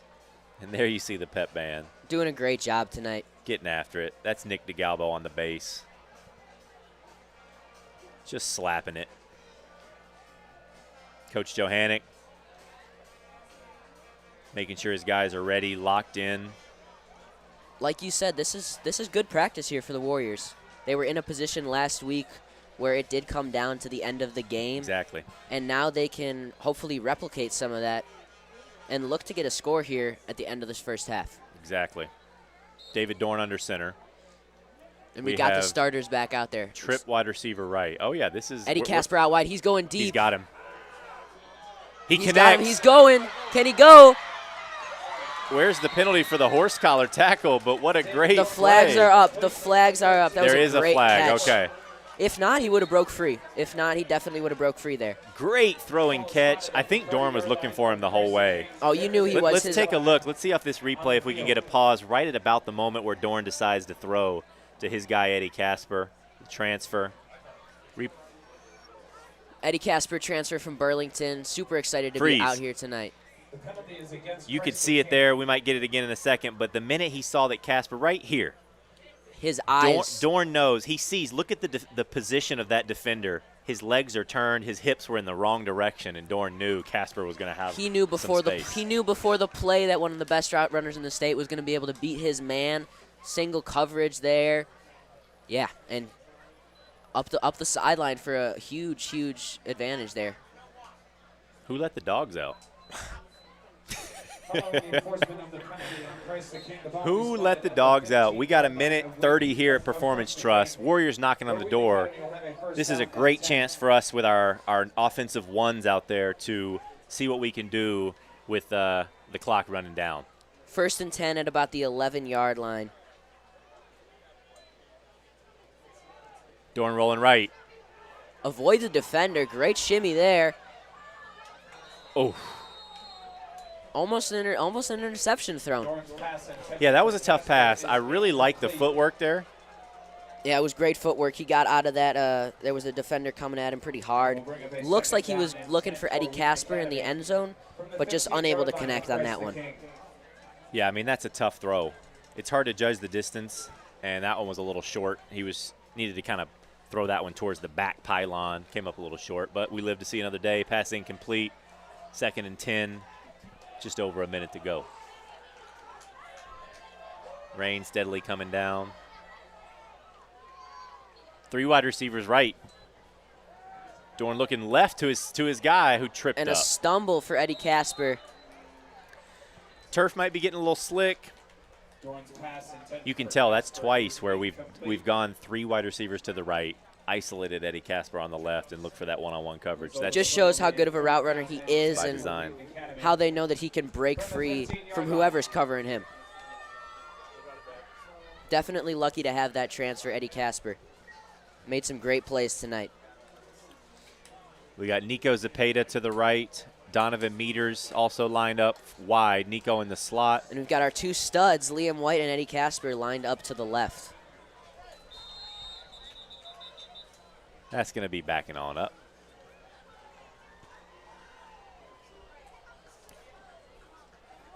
You can tell that a couple of our guys are trying to figure out where the penalty was. I've been trying to spot them all for you on the replay. We'll see if we find one. Didn't seem to be anything too noticeable there. 3rd down and 15 for the Warriors from the 20-yard line of Christ the King. 3rd and 15, minute 13 to go. Again, great situation right here for the Warriors to work on their late game routes, their late game plays. Yeah, this is definitely 2-down territory. We're going for it. I'd love to see, we're going empty backfield. Love to see maybe a quick slant to try to get some positive yardage. We're actually rolling out right. Dorn steps up, throws to the pylon, has a man, caught. And that was I believe Eddie Casper. It was Eddie Casper. His second touchdown of the night. He got that big catch downfield, and he was rewarded there with that touchdown. Great play design. There's just too many receivers out there with too much speed for the Gladiators to cover. Dorn puts it where only his guy can get it. Casper knows where he's at on the field, turns abruptly, and walks that one in, no problem. Great job staying in bounds. Great field awareness by the Warriors today. We saw it earlier from Liam White as well. Yeah, let's see if Cappy can make it 44. 44 in the first half. Snap fumbled. Fine. We got a guy in the back of the end zone for the two-point conversion. Who comes up with that? Is that Donovan Meters, number 6? It was, I believe that was number 2, Nico Zepeda. That was Nico, makes the grab. Fortunate break there for the Warriors. Not drawn up by design, but that's what's nice about having your starting QB holding the kick for you. He can drop out and throw a nice little dime over the defense. Minute left here in the second. So how long was that drive? We got the ball with a minute 45? Minute 45, right around there. 39 seconds. 39 we seconds. Go about 80 yards downfield to score. About 80 yards, one big play, a couple penalties, and we were still able to get a touchdown and score 8 points on that drive. Yeah, this first half has been a long one. A lot of penalties, a lot of injury timeouts. Yeah, a lot of stoppages here. Hopefully the second half can flow a little bit better. I think it will. Take a look again. Dorn rolling right. It was kind of that throw that he threw short a few plays before. This time he finds it, makes the throw. And Nico quieting down our own student section. Don't understand it. Doesn't make total sense there, but hey. Different strokes for different folks, Coach. Got that right.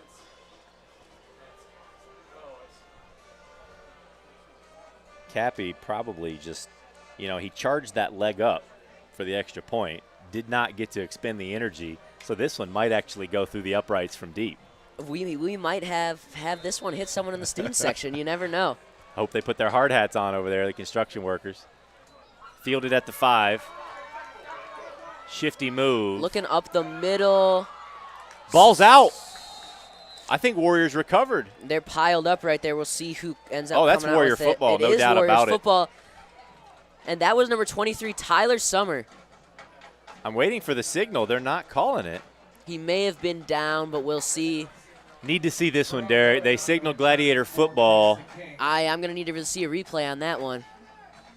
Was the knee? The No, ball was the ball totally it was out. Unbelievable. Talk about we need to get, why can't we maybe run an iPad down there to the referee, call him over, because we'll see if we can freeze it.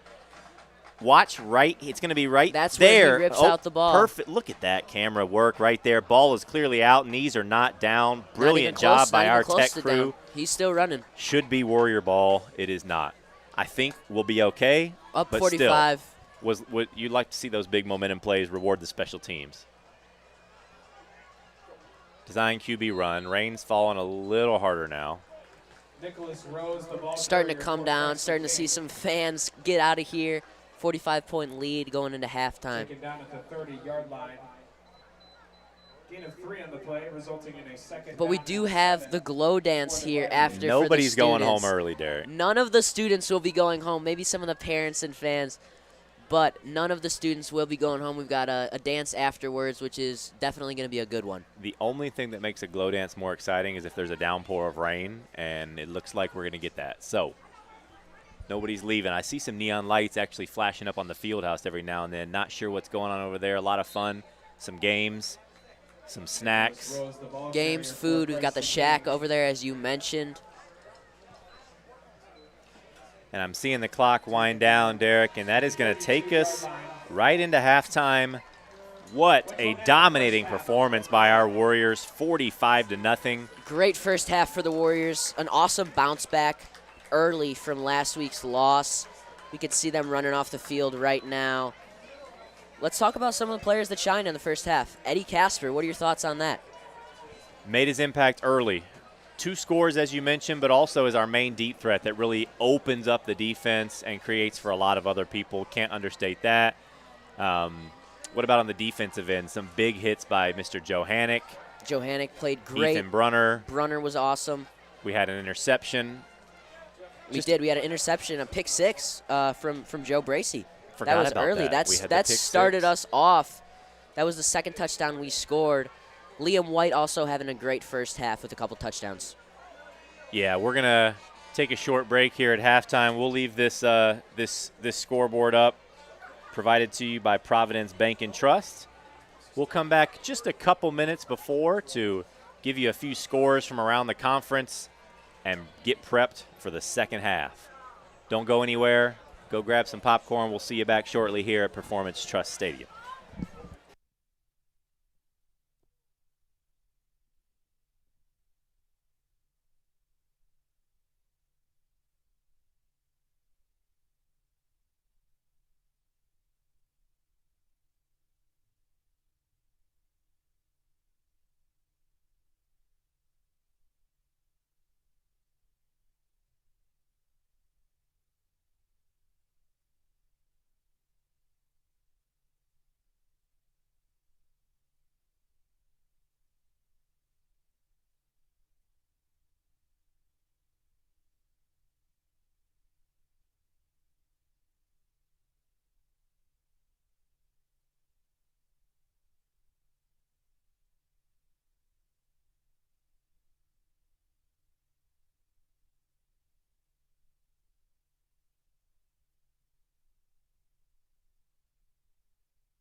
All right. Welcome back, everyone.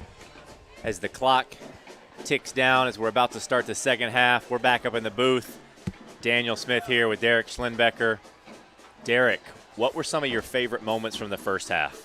One of the best highlights for me was the deep pass to Liam White for a touchdown. It was early in the game. It started us off. The momentum started to get going, and it was a big one. It was. I think for me, I've just been loving the way that the defense has showed up. Some of the big hits, the way we've plugged the gaps, the way that we've been in our spots. We haven't missed any assignments. And I'm looking forward to see what we do in this second half. We talked about this off the air. It's kind of a space now, up 45-0. This game is secured. The clock is going to continue to run in the fourth quarter. So this is just primo time for a coaching staff to maybe put some guys in spots they're not used to being, or give guys a chance to see what they can do, kind of push their limits. Maybe you pull out some of the dusty plays in the back of the playbook. What are some things that maybe you're thinking we might see in this second half? Obviously an opportunity for some players who maybe don't get the most time, some underclassmen that are up to come out here. I can imagine seeing linebacker Brett Dieter, who had a great year last year on JV as a freshman, and I think he could get an opportunity here in the second half to come out and show us what he's made of. No doubt. I'm wondering what the talk was in the locker room, maybe what guys' names and numbers might be called upon here. I'm going to think they're going to be looking to stop the running game for Christ the King. It started to heat up a little bit for them near the end of the second half, but nothing that I don't think the Warriors can't stop. Defense has been pretty solid so far. Yeah, it all comes down to tackling. We've been in the right spot at the right time. Christ the King's running backs and playmakers on the edge have put some moves on us that have exposed us a little bit, but the fact that we've had so many white jerseys in that area, we have yet to be burned. It doesn't matter who's on the field, first string, second string, upperclassmen, underclassmen. Everybody's going to be working really hard to try to keep the Gladiators out of the end zone. An opportunity for these second-string guys to come out here and play. They're obviously going to be working their tails off to try and get into that first or second lineup. There you get a shot of the Christ the King band and drum line that made the trip. They've been serenading us just outside the press box. They've been doing a great job. They got their mascot over there, too. You can see him. There's the Gladiator. In the corner, bringing the Gladiator all the way out to West Chicago. Yeah, where's the Warrior? He must still be, quarantining. The Warrior must be quarantining, so. Yeah, he didn't want to come out. He's a little intimidated by the big crowds. We might see him out later in the season. We'll spotlight a few of the games coming up here in a bit. Remind me, what the next home football game is in 2 weeks? It is. It's 2 weeks, and we're going to be playing, I believe, Bishop Mack. Bishop Mack. That's going to be a big game. It was a great game last year. You can tell us a little bit about what happened last year. Last year, Bishop Mack won state a few years before that. Always been a strong program. We went in underdogs, and I think we were down 21 in the fourth quarter. Next thing you know, we win by 14. We literally ripped off 4 touchdowns in a row. I think 2 pick sixes were involved in that run, and it was just an unbelievable fourth quarter for Warrior program. It was one of those, paradigm-shifting, program-shifting moments. I was actually on senior trip in Orlando watching in a hotel room on an iPad with Coach Bowling and Coach Thornton. Yep. And we were going nuts. Yeah, I can imagine. In the Disney Swan and Dolphin. There were some great plays by Liam White last year at that game. David Dorn was able to come in a little bit and had a big impact. You can see the Christ the King coaches there. I have to imagine that they're just looking to put some points on the board in the second half. No doubt about it. There that you just saw was Christ the King's coach. Jotted his name down earlier. It's Elbert Muhammad, coach of Christ the King there with the visor, getting his guys ready to go. So we do have some new faces out there on the field. So no officials out there right now, which is why we aren't starting. Let's see who they put in at QB. It looks like number 10, Rowan Marr, might be out there at the quarterback position. Someone who was the QB for the JV team last year. He plays special teams here, and I'll be interested to see how he does. Yeah, we'll see. I think, this is our kickoff team.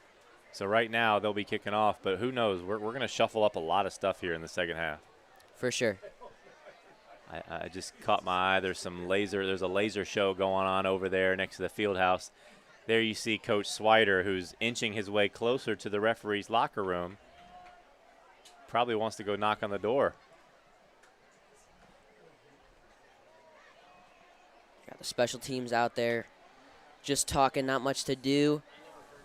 Yep, see Coach Thornton over there talking to our athletic director, Coach Byrne, Brad Byrne, who, I mean, anytime I can get a chance to shout out Brad for all the work that he's done over the last 18 months to navigate a pandemic and keep all of our athletics in line, playing games, keeping the facilities up in order. I want to give him some love.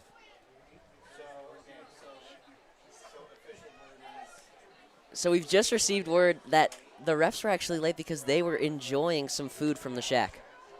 Let's see if we can zoom in. Is that a little spot of shack and cheese that I see in the black and white stripe? No, that's actually the penalty flag. I'm sure that they were enjoying some food over there, and I don't blame them. I don't blame them. I'm telling you, I had the samples yesterday. Come out to the next home game, support the WA Business and Innovation Club, and enjoy some culinary delicacies. It's great that we have clubs like that here where kids can branch out. Oh, yeah, so many ways to get involved. If you dream it up, the answer is yes. And that's what I love about this place. Always trying to be supportive. And you can just tell. I mean, there's a big chunk of the student body out tonight cheering on the football team, ready to have some fun after the final buzzer goes off. And Kapatanik, the lefty, with another boot to get us rolling here to start the third quarter.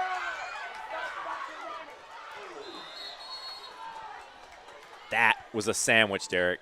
It was a big hit by number 12 coming over the top. Take a look. That is David Resendiz. Boom. David Resendez there. I don't know why I said sandwich. We need to stop talking about the shack, but that was a big hit by him on special teams. It was definitely a big hit and not giving great field position for Christ the King. Yeah, trying to see what we got. I think it looks like we're rolling with the starters here to open the half. Maybe one change. Who's that at middle linebacker? Is that number 72? Charlie Dorn, I think. It is. At the middle linebacker position. It is number 72.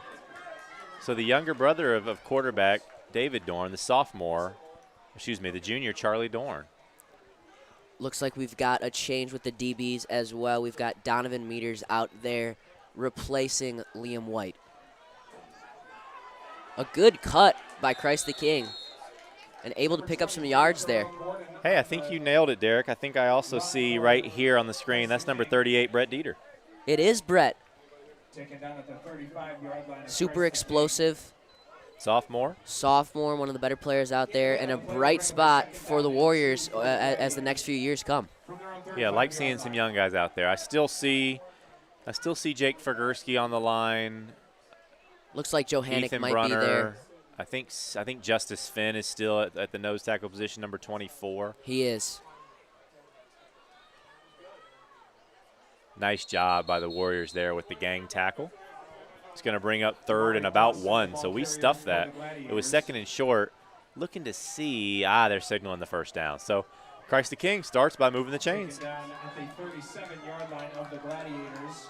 You love to see it. After a rough first half coming out and getting able to get a first down right out of the gate, it's big for them. Let's see what the Warriors can do here. Warriors in their cover 2. Safety's dropping back. Ball hits the turf. Another fumbled snap. I was looking at the secondary. Did you catch that? It looked like to me that it just slipped out of the center's hand as he was trying to snap it. The ball didn't even make it to the quarterback. Slippery field. Maybe didn't get a good grip on the ball there. Yep.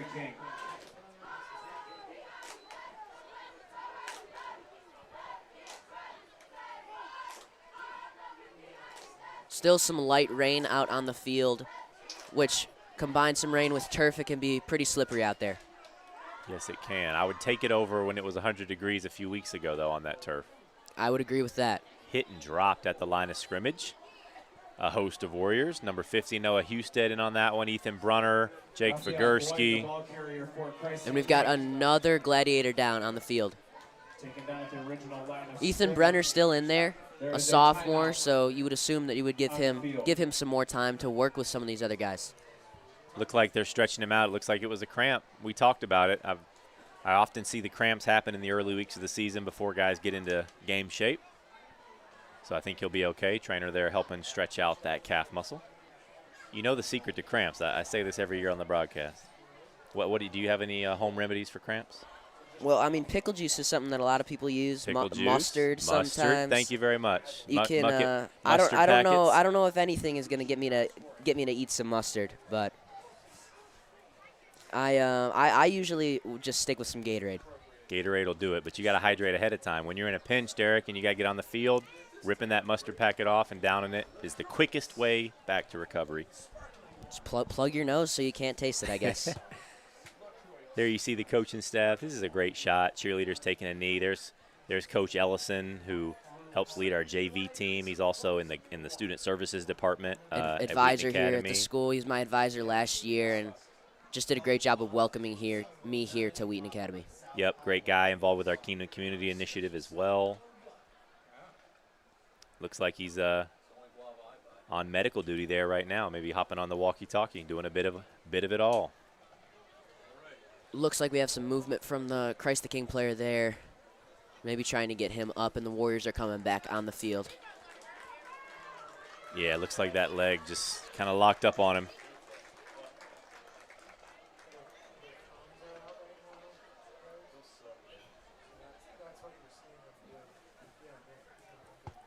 Yeah, we're getting some report from the sideline that what you're seeing Coach Ellison running to do with trying to grab a battery pack, their comms are out right now. So all the coaching staff, you see them wearing the headsets. They're in constant communication with one another. It looked like they're trying to handle some tech glitches or make a battery change of some sort. From their own 33-yard line. 3rd and 12. Big possession for the Warrior defense. Looking to throw over the middle. He's got a man. It's caught.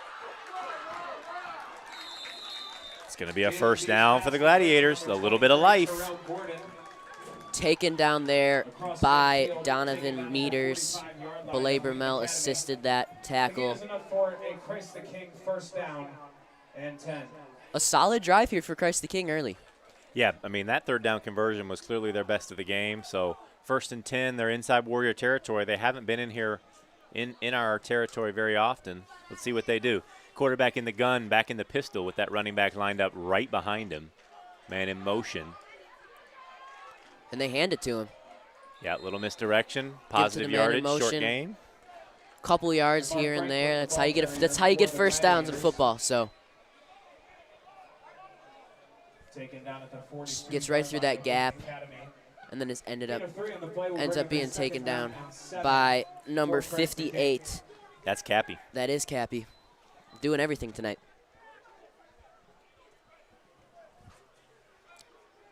Yeah, you know it's a good sign. We've called a lot of names tonight. It hasn't been just one Warrior getting the job done. It has been a complete team effort. On both sides of the ball, multiple people making big plays, which is something you love to see. Let's see what we draw up here. Ball hits the turf. Quarterback gets brought down. He tried to make a quick throw, which honestly, I think he was fortunate there because Charlie Dorn saw that all the way. You can see, watch, he's going to try to look to his right and throw, and if he had gotten that throw off, I think it might have been a pick six for Charlie. It would have been close. You see 72 inching into your screen. He was right ready. Another miscue by the center for Christ the King. Struggling a little bit tonight. Really struggling. I mean, some of this now has got to be with the wet football. But, hey, their last play that went for some yardage was on 3rd and long, and here they are again. Some positives here for them in the second half early. Just a bit over 6 minutes left in the 3rd quarter. Ball hits the turf again, Derek. Tough break for the Gladiators. Anytime they seem to get momentum, back-to-back unforced errors just stall the drive completely. It's going to be 4th and long, and they're going to have to go for it. Some miscommunication there between the QB and the halfback. Looked like the halfback thought they were giving it to him, and the QB was not feeling that. So.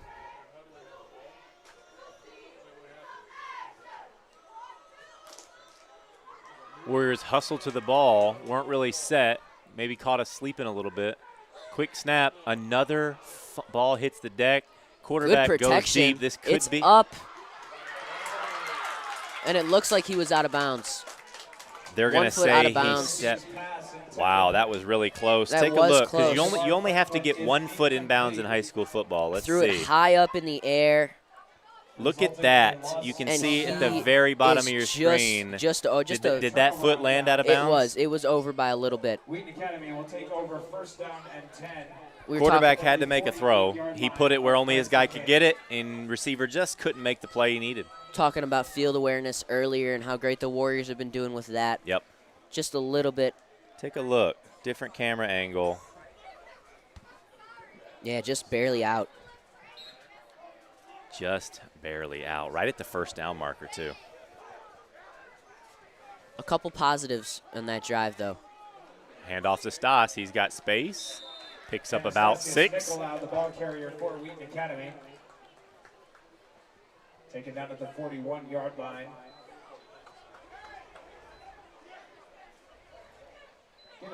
Got one man in motion. Take a look. Yeah, you got the motion man kind of creating that movement of the defense, and then Stas is going to come right up this way. Let's take a look at these linemen here in the hole that they create for Stas on the left side. See that gap? Stas actually does a nice job of making one more step just around the edge, going to where the space was created for him to be. Nice job, nice execution. Man in motion again, and they give it to him. That was number 34, Mitchell Carrick. Mitchell Carrick. Called First- his name a couple times tonight. That was the second time, but getting a little action on the offensive end there. For sure, and it looks like we have number 15 sophomore Wyatt Vanderveld out there playing in the tight end and wide receiver position. So Coach Johannick definitely getting guys off the bench. That's 2 sophomores out there. Mitchell Carrick with that run. Wyatt Vanderveld. Vanderveld is He's setting up out wide here. he's wide left. And they could be going to him. They got a safety deep, but looks like he's not focusing. Handoff jet sweep. He's got the edge. Looks to cut up field. That was Rowan Marr on the carry, showing a burst of athleticism on the jet sweep. Rowan Marr, someone who could come in at QB if needed, taking it pretty far downfield there. Oh, yeah, great play design. Wide receivers downfield doing a good job of making sure they didn't hold and get a penalty to call that back, and Rowan scurried for a first down. Warriors knocking on the door. Ball sitting on the 20-yard line here with 3 minutes to go left in the third.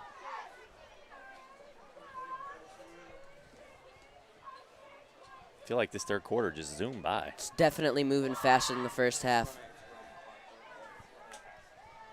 A lot of stoppages there, and we got Stas running down the middle. Anastasios for the score. Finds a seam and takes it straight down the middle. He's been our main guy in the backfield tonight, been very consistent. Really cool to see him get rewarded. Take a look. He just sees that gap, cuts right through the middle. Ooh, patient. And he's home free. Let's get that replay again, and we can maybe from the wide angle we can freeze that after this extra point, because Stas, I'd love to highlight his vision on that run there. Almost a hesitation move like you would do in basketball. Yeah. Just waiting a little bit, reading the defense, and then. Exactly, then using their momentum against him. Mr. Automatic, kick is up. Kick is good. Warriors go up 52-0 on that score. And if you're wondering why this game is going as fast as I thought it was the second half, it is officially running clock the entire way. Take a look. So you can see the handoff is going to the right. These linemen here are trying to set the edge, and Stas is going to follow him, but he's actually then going to pivot and cut back up field, which is almost like a counter. Take a look and watch the way he reads the defense, and he sees the vision, and then just right there cuts back up to where the lineman created space, and he was not touched until the 1-yard line. Great job by the lineman. Great job by Stas for seeing that play. Big gap opened up there from the linemen. They've been doing a great job today on the offensive and defensive side. Yeah, football's won in the trenches. I'm an avid listener of Colin Cowherd every day on my commute home from school, and he was throwing some stats out for at the NFL level that the last 5 years, the teams that have gone to the Super Bowl have often been top 5 in lineman grade and top 5 in rushing attack. So establishing that dominance in the trenches is a key to success at all levels. And even having a smaller O-line and D-line this year, the Warriors have been super strong. Yeah, what was a quote from Jake Fagursky? I said I was going to have to quote him. This is directly from his mouth today in an interview. He said, "We might not be one of the biggest lines in the state. We might not be a criteria of the great line, but we fight. Coach taught us how to fight, and we will fight to the very end." That's a great quote. We should put that on a T-shirt. I'd buy it. Me too. Me too. Clock's going to tick down. I'm assuming it's going to, before the play is run, as we're going to be shifting into the third quarter. We're going to head to the fourth here. Man, I forgot to follow the cheerleaders' push-ups. That's a math problem because you do 7 push-ups at 7. Then when you score 14, you do 14 more. So now you're at 21 push-ups. Then at 21, you do 21. Now you're at 42. That's a lot of push-ups. I might bring that out for a warm-up problem in math class next week. I don't know. You're just stats teacher, so. All right, there's the clock. Clock runs down, fourth quarter. We're going to have a little bit of a break here. Let's thank some of our sponsors. Yep, here at the end of the third, give a shout-out to the National Student Production Award and to Crystal Pillar. Wheaton Academy, WATV, those of you who follow us know this, but for others of us, we were actually recipients of a National Academy of Television Arts and Sciences Award for the Chicago Midwest chapter, as you see, for one of our broadcasts. A few years ago, we submitted that, ended up winning first place. It's a really high honor for the team, something that they've been working hard for, perfecting. This stuff doesn't happen overnight, and there's a lot of prep that goes into this. As you know, somebody who's in the sports broadcasting class this semester that Mr. Hockett teaches. There's a lot more behind the scenes that you don't really get to see as someone viewing the game. Yep. We got the fan cam going on right now. Just saw the student section. Some Christ the King fans, some Warrior fans out there. Yeah, I think people might be interested. Tell us really quick more, maybe. Well, you can narrate during this play. It's okay. Just kind of what are some of the stuff you do in the sports broadcasting class? The biggest part of the sports broadcasting class is knowing about the sports. Mm-hmm. So early on, we looked at some different soccer formations. Mm-hmm. We've watched football. We've watched how the professionals do it, their camera angles. Obviously, we don't have the same technology as professional sports, but pretty darn we're close. we're able to replicate a lot of what they do, and it's a special program that we have here, and I'm really glad I decided to take this class this semester. Yeah, been great having you in the booth tonight. You're a natural. We got some chemistry going, and we got another quarter left to see if the Warriors add to their lead, see if they can keep Christ the King in the shutout with 0 points. Have 52. We scored 51 against them last time, so already more points. Good memory. And last game, it was 51-6, which means we let them score at some point. Let's see if that happens again or not. Something we'll await here as the clock will tick the next 11 minutes by pretty quickly. Looks like Christ the King switched up their center. The other center was struggling a little bit, so that makes sense. Another high snap, though. Uh-oh. Through the middle. And a pretty good run there. Raphael Boyd, the ball carrier for Christ the King. Yeah, that's number 34, Raphael Boyd. He's really been their playmaker tonight. I've been really impressed with him. He's a broad kid, big shoulders, looks very strong, but he's also one of the fastest guys on the field. And you've seen it consistently as he's not afraid to run it between the tackles and has really gained a lot of tough yards. He's got good size, been able to break some tackles, as you said. And his burst of speed is surprising. Quarterback runs out wide, breaks a tackle, and is taken down after about a 3-yard gain. Taken down at the 39-yard line of the Gladiators. Gain of 3 on the play. Kate Johnston on camera there. For Christ the King. Kate Johnston out there on the field, and there you see Mason Hockett on the other end, getting us some of these great close-ups that you see. Mason, thank you for the wave. Great work down there on the field. It was an enthusiastic wave we got there from Mason. Hey, we can't all wave like Madison Cavan. And who's that over there? We got Miss Burek on a camera giving us a wave. She's been a part of the live stream crew for the last few years as well. We appreciate all of her expertise that she brings to the broadcast. Miss Burek she runs some tech classes and some tech courses for kids to learn more just about technology in general, which is super beneficial for us as a sports broadcasting crew. Yep, she's all over campus, fine arts, sports. A lot of events at this place. Always busy down here on Prince Crossing Road. You got that right. Another high snap. Looking a little deep now. A great catch there. Yeah, that was nice. That was well executed. There is a flag on the field, though. Where is the flag? Do you see? Is it near the line of scrimmage? It is. Holding on the offense, so they're going to have to move that back. That is painful. I mean, that is just so painful. I think maybe, I literally think. Let's look at the replay here and see where that was. It looked like he released. It was. They called it on the outside. Looked like they called it on like the left tackle there on offense, but. Yeah, let's look one more time.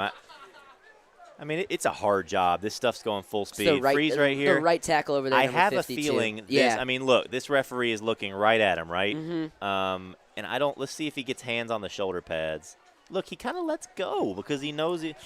That's a tough one. Not much there. Another big play taken away from a call. Yeah, what I was saying is I literally think that their 3 biggest plays have been called back for penalties, which that just stings. When you're already struggling to move the ball and you penalize yourself. I have a feeling Christ the King, we might be pushing close to 10 penalties this game. It's got to be close to it, which is a tough one. A great pass and a great catch there. It was pretty solid coverage from the Warriors, but the QB was able to sneak it in there. 2nd and 26 here for the Gladiators. Another high snap. That's 3 in a row. Little wide receiver screen there. We're able to get a couple yards back. That was number 38. Brett Dieter for the tackle, someone I mentioned earlier, getting out here, a sophomore. Take a look. Brett Dieter bringing down Raphael Boyd, their stud running back. Welcome to varsity action, Brett. See, it doesn't look like anyone has left that student section. Everyone's waiting for the glow dance. Oh, no, it's grown, if anything. For sure. Through the rain and everything. Am I going to have to do the end of the broadcast by myself, or are you about to scurry down there to get prime position for the glow dance? I can wait a couple more minutes. All right, I'll finish it off with you. True. It's not cool to be early. Show up late to the party. That ball scuffs off the turf around the 40, and that's going to bring up 4th and long. Just a little short there on that throw. It's so weird how the running clock goes by so fast. We only have 6 minutes left in this game. It's been such a great night out here. This has been it's been a lot of fun. And if Christ the King doesn't capitalize here on this 4th down, it might be maybe one last drive for the Warriors. I have a feeling we're just going to hand it off. For sure. It's been fun to be up here in the booth for the first time. Definitely been enjoying it. No doubt about it. Christ the King takes a timeout there as they want to talk this one over. You can't take them back on the bus with you for the drive back to Austin, so they're going to, come up with their best plan here for 4th and 17, see what they got. Coach Thornton instructing his guys, making sure, hey, we don't want to get burned deep here. Looks like Isaiah Best there, number 99. That is big Isaiah, number 99. Joined the football team as a senior for his first time, getting coached up there by Coach Thornton. Love to see my basketball guys out there playing tough. Big body, about 6'5", so definitely someone that throughout this year, if he can make some improvements, could get out there on the field. For sure. He doesn't want any part of me in the post, looks though, like I'll tell you that. It looks like we have a JV player out there with glow sticks in his water jug. Let's hope those glow sticks are sealed. Let's hope so, or I believe that's Jay Kruger. If not, he might not be at school on Tuesday. And is that a young Johannick sitting next to him? It is a young Johannick sitting next to him. There's another Johannick coming down the pipeline. An up-and-coming, yeah. Love to see the JV team out supporting. They were here after school. I saw a lot of them in the hallways getting ready for tonight's game. I believe they play next Monday or Tuesday.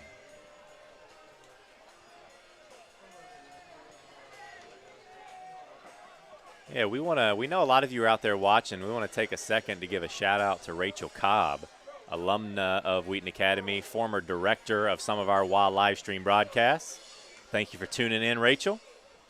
Yeah, we're lucky to have people that have come through the Wheaton Academy system, whether that be teaching or being a student here, tuning in to all these broadcasts that we put on.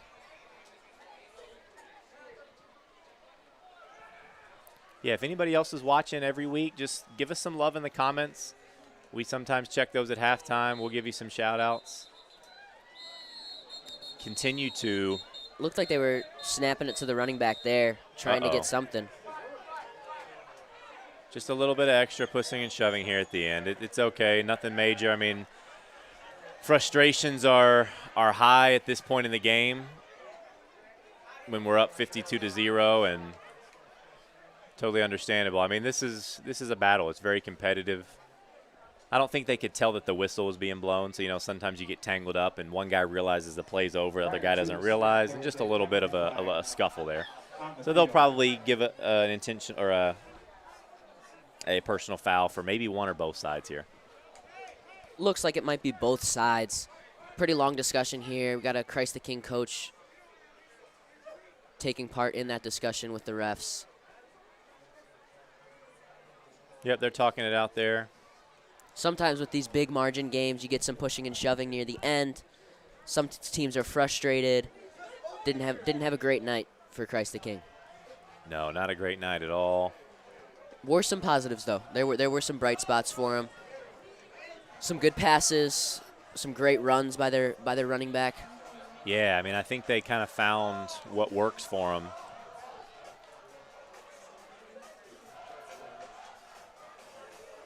Yeah, it looks like they're going to do – it's going to be an unsportsmanlike conduct, which at this time of the game, I believe is going to result in an ejection. It's unsportsmanlike conduct on both sides. I'm not sure if a Warrior got ejected or if a Gladiator got ejected or both. Yeah, I do see a player for the Gladiators walking off to the sideline, looking to see. Coach Johannick is going to go have a quick conversation to see kind of what's happening. It looks like it may have been their running back who is walking off the field right now. Yeah, I think it was. He got tangled up over on the sideline and probably frustrated all night. He had a great night, though. He had a great night. He did. Not the way you want to see him end up. Definitely not. Nice job by the Warriors kind of keeping our cool there, and honestly for both sides not letting that erupt in anything bigger. But 6 minutes to go. Still fourth down for Christ the King. First clock stoppage we've had all second half there. Yep, clock does stop for an ejection. Can't tell what we're doing. It looks like they might be punting it away here. Just kind of waving the white flag at this point. Ball goes over the head Goes of back, the defender. Fumbled. Big hit, and that's going to be a touchdown, Warriors. Picked up in the end zone by the Warriors. And That's tough. I mean, good job for the Warriors for being ready. Some of those guys who are out there are a part of the reserves crew, and so, I mean, they need to go as hard as they can to continue to get their reps and get better. Looks like that was actually Brett Dieter that scored that touchdown there, number 38, the sophomore. You knew it. You're a prophet, man. Brett Dieter with his first varsity touchdown there. I wouldn't go as far to Let's say see, I'm a prophet. Who made the big hit? That is number 56. That would be Drew Lindhorn. So Drew Lindhorn had a really solid connection there. It was a big hit. Ball scurried into the end zone. Forcing the fumble, and Brett picks it up for his first varsity touchdown. Nice. See, that's cool. It's great to see some of the younger guys out there just getting time and experience.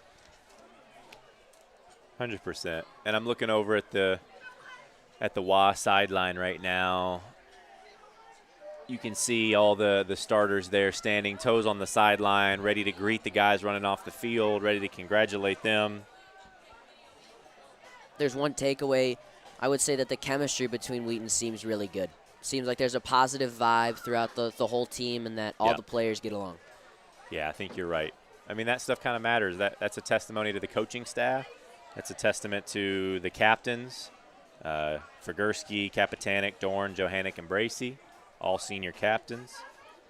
And then everybody else just knowing what their role is and and being a part of something bigger than themselves.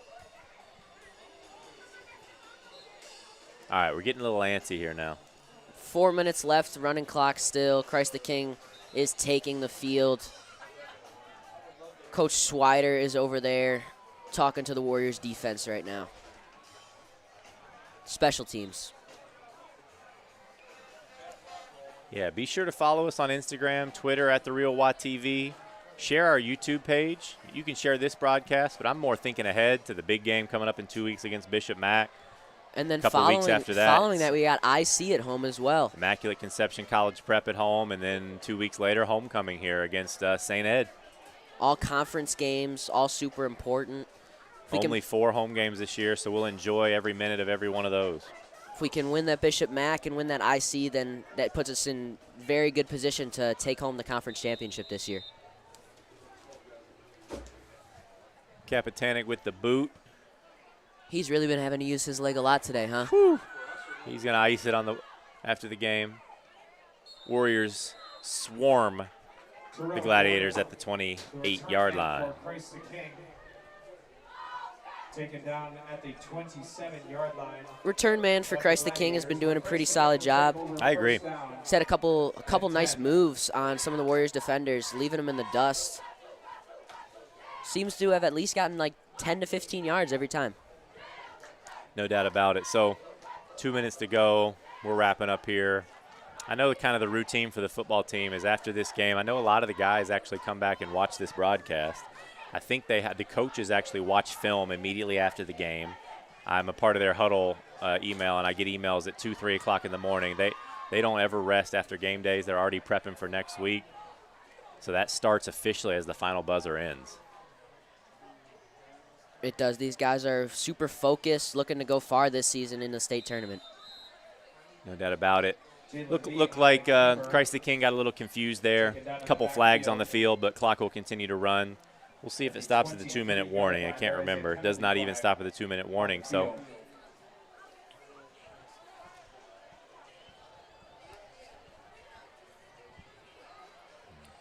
we've got another flag on the field. That goes towards a legal shift for Christ the King. That's another penalty for the Gladiators here in the second half. Late in the game, guys are tired at this point. Just over a minute left, and it's almost a 60-point margin. So yeah, the adrenaline's a little worn off. I think guys are thinking of that hot shower that's awaiting them shortly. It's going to be a long ride back for Christ the King.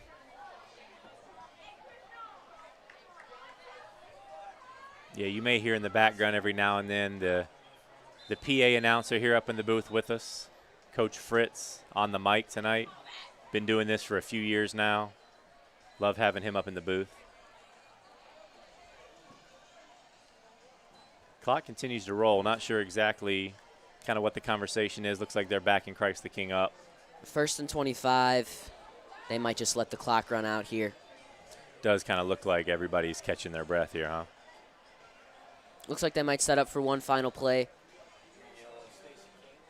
40 seconds left.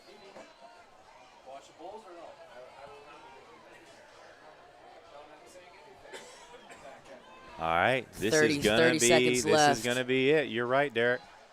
Last play for Christ the King. 2nd and 20. Shotgun. They're gonna go deep.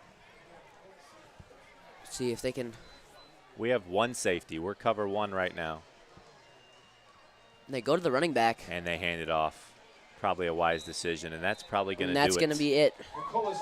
What a game here, home opening. Down. 59-0, and we get the shutout. That is a big deal. Shutouts don't come easy. No matter what you feel like the competition level is, it is hard to shut a team out and play that full game on the defensive end. Yeah, I'll have to say our guys did a great job. Our second strings and third string guys did a great job coming in and not allowing Christ the King to score. Yep, there you see Warriors and the Gladiators shaking hands. It's nice to see teams shaking hands again after all this COVID stuff. 100% agree. Not waving from the sidelines anymore. Great sportsmanship shown here. No doubt about it. What a game. We executed on offense. We had big plays early. I think it was 28-0 within the first 6 minutes of the game. The defense stepped up. excellent preparation by the coaching staff. Drive home safe. Love to take a minute to thank our sponsors here before maybe a few final thoughts. Shout out to FONA, Service Master, Mendel Plumbing and Heating, and our final scoreboard sponsor, Providence Bank and Mortgage. Want to thank the crew.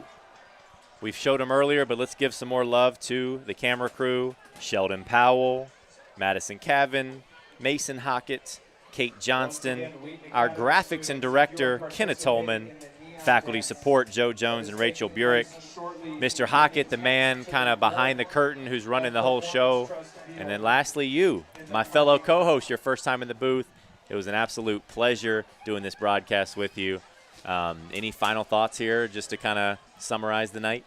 It was a great time. It was a good bounce back from a loss, a tough loss, but it was still a good game against Brookfield East, and coming out here, getting a confidence boost win could push them into the next couple weeks, and we're excited to be back here for Bishop Mack in 2 weeks. No doubt about it. This team is special. This community is special. Make sure you're here in 2 weeks for the Bishop Mack game. We'll be back here, so either join us live or tune those dials to YouTube. That's all we got tonight from Performance Trust Stadium. Off to the glow dance. Off to the glow dance. Have a great night.